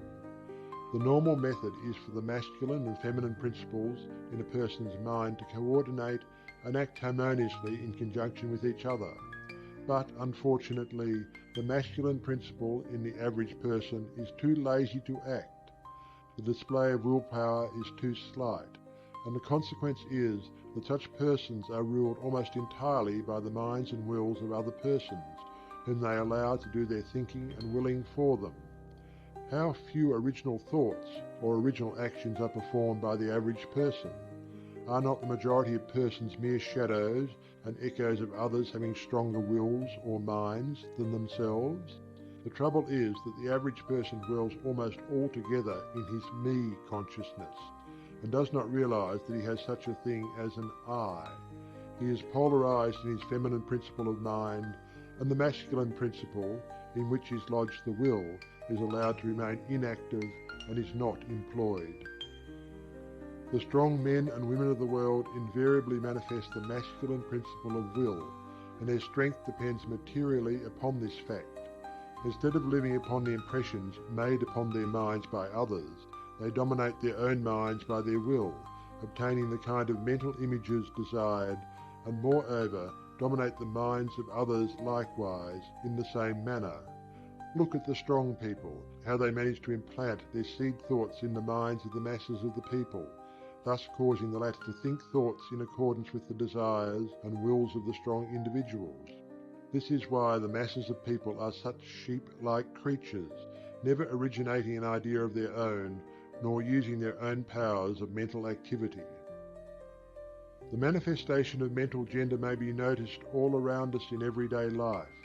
The magnetic persons are those who are able to use the masculine principle in the way of impressing their ideas upon others. The actor who makes people weep or cry as he wills is employing this principle, and so is the successful orator, statesman, preacher, writer, or other people who are before the public attention. The peculiar influence exerted by some people over others is due to the manifestation of mental gender along the vibratorial lines above indicated. In this principle lies the secret of personal magnetism, personal influence, fascination, etc., as well as the phenomena generally grouped under the name of hypnotism. The student who has familiarized himself with the phenomena generally spoken of as psychic will have discovered the important part played in the said phenomena by that force which science has styled suggestion, by which term is meant the process or method whereby an idea is transferred to or impressed upon the mind of another, causing the second mind to act in accordance therewith. A correct understanding of suggestion is necessary in order to intelligently comprehend the varied psychic phenomena which suggestion underlies.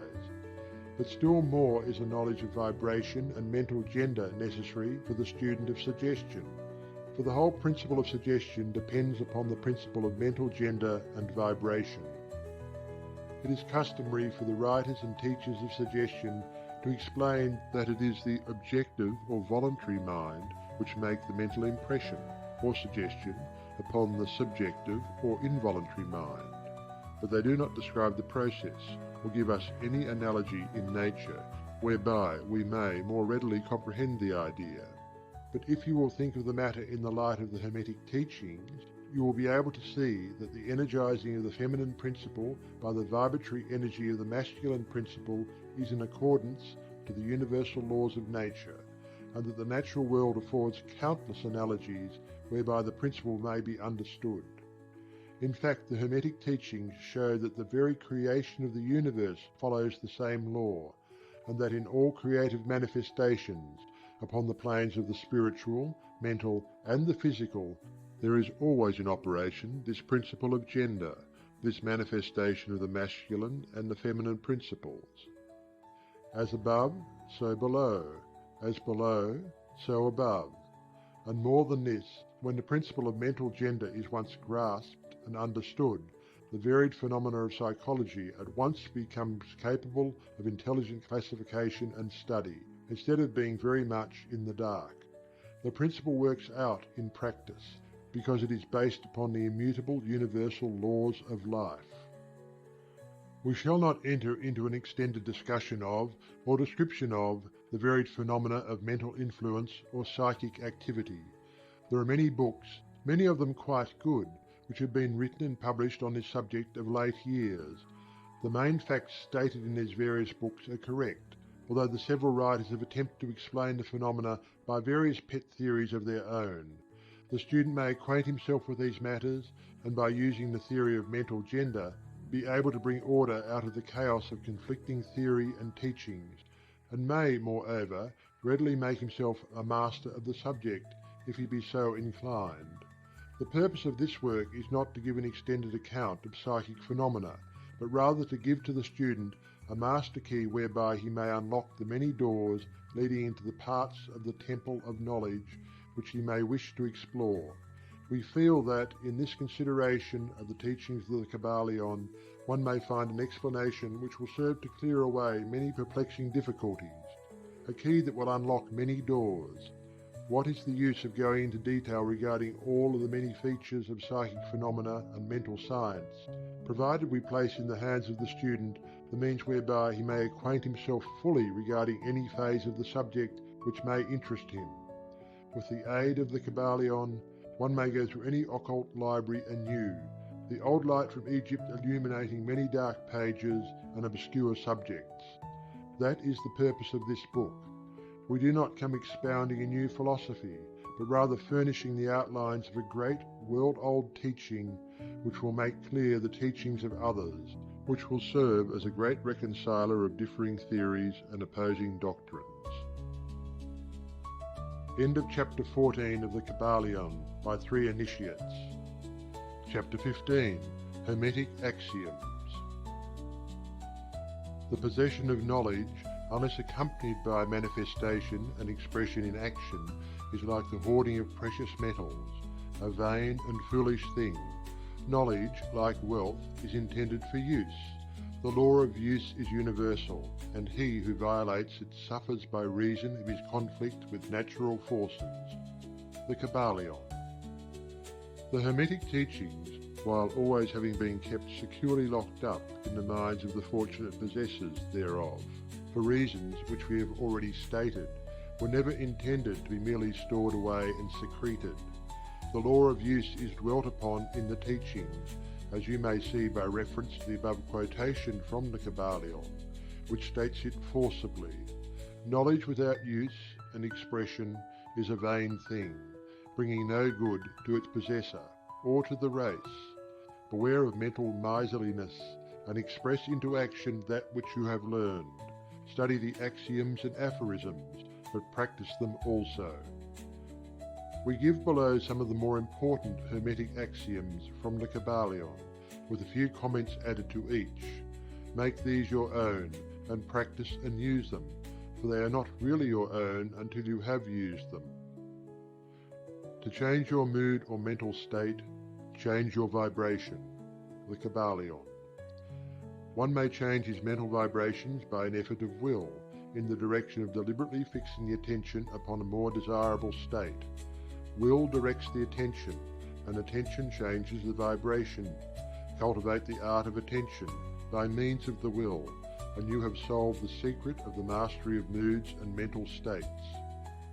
To destroy an undesirable rate of mental vibration, put into operation the principle of polarity and concentrate upon the opposite pole to that which you desire to suppress. Kill out the undesirable by changing its polarity. The Kybalion. This is one of the most important of the Hermetic formulas. It is based upon true scientific principles. We have shown you that a mental state and its opposite were merely the two poles of one thing, and that by mental transmutation the polarity might be reversed. This principle is known to modern psychologists, who apply it to the breaking up of undesirable habits by bidding their students concentrate upon the opposite quality. If you are possessed of fear, do not waste your time trying to kill out fear, but instead cultivate the quality of courage, and the fear will disappear. Some writers have expressed this idea most forcibly by using the illustration of the dark room. You do not have to shovel out or sweep out the darkness, but by merely opening the shutters and letting in the light, the darkness has disappeared. To kill out a negative quality, concentrate upon the positive pole of that same quality, and the vibrations will gradually change from negative to positive, until finally you will become polarized on the positive pole instead of the negative. The reverse is also true, as many have found out to their sorrow, when they have allowed themselves to vibrate too constantly on the negative pole of things. By changing your polarity, you may master your moods, change your mental states, remake your disposition, and build up character. Much of the mental mastery of the advanced Hermetics is due to this application of polarity, which is one of the most important aspects of mental transmutation. Remember the Hermetic axiom quoted previously, which says, "Mind, as well as metals and elements, may be transmuted from state to state, degree to degree, condition to condition, pole to pole, vibration to vibration." The Kybalion. The mastery of polarization is the mastery of the fundamental principles of mental transmutation or mental alchemy, for unless one acquires the art of changing his own polarity, he will be unable to affect his environment.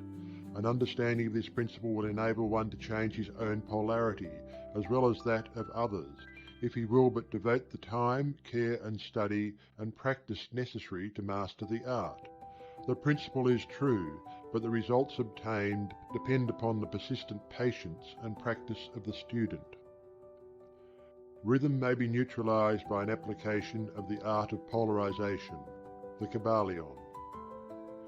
As we've explained in previous chapters, the Hermetists hold that the principle of rhythm manifests on the mental plane as well as on the physical plane, and that the bewildering succession of moods, feelings, emotions, and other mental states are due to the backward and forward swing of the mental pendulum, which carries us from one extreme of feeling to the other. The Hermetists also teach that the law of neutralization enables one, to a great extent, to overcome the operation of rhythm in consciousness. As we have explained, there is a higher plane of consciousness, as well as the ordinary lower plane, and the Master, by rising mentally to the higher plane, causes the swing of the mental pendulum to manifest on the lower plane, and he, dwelling on his higher plane, escapes the consciousness of the swing backward. This is effected by polarizing on the higher self, and thus raising the mental vibrations of the ego above those of the ordinary plane of consciousness. It is akin to rising above a thing and allowing it to pass beneath you.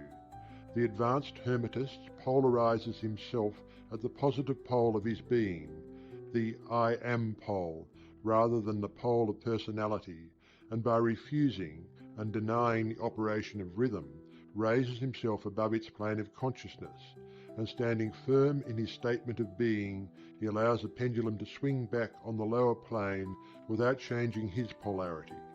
This is accomplished by all individuals who have attained any degree of self-mastery, whether they understand the law or not. Such persons simply refuse to allow themselves to be swung back by the pendulum of mood and emotion, and by steadfastly affirming the superiority, they remain polarized on the positive pole. The master, of course, attains a far greater degree of proficiency because he understands the law which he is overcoming by a higher law, and by the use of his will he attains a degree of poise and mental steadfastness almost impossible of belief on the part of those who allow themselves to be swung backward and forward by the mental pendulum of moods and feelings. Remember always, however, that you do not really destroy the principle of rhythm, for that is indestructible. You simply overcome one law by counterbalancing it with another, and thus maintain an equilibrium.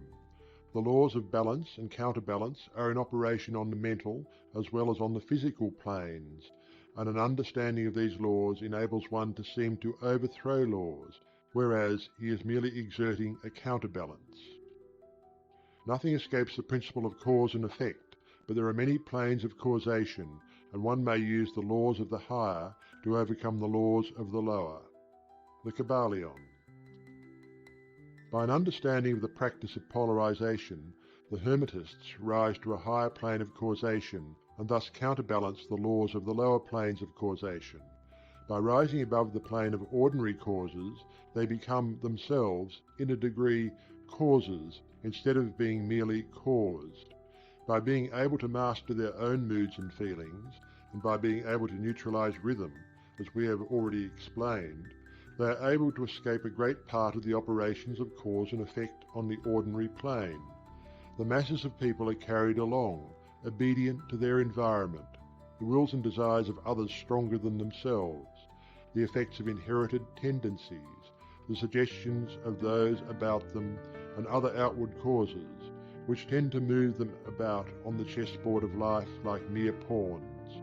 By rising above these influencing causes, the advanced Hermetists seek a higher plane of mental action, and by dominating their moods, emotions, impulses and feelings, they create for themselves new characters, qualities and powers, by which they overcome their ordinary environment, and thus become practically players instead of mere pawns. Such people help to play the game of life understandingly, instead of being moved about this way and that way by stronger influences and powers and wills. They use the principle of cause and effect instead of being used by it. Of course, even the highest are subject to the principle as it manifests on the higher planes, but on the lower planes of activity they are masters instead of slaves. As the Kybalion says, the wise ones serve on the higher, but rule on the lower. They obey the laws coming from above them, but on their own plane, and those below them, they rule and give orders. And yet, in so doing, they form part of the principle instead of opposing it. The wise man falls in with the law, and by understanding its movements, he operates it instead of being its blind slave.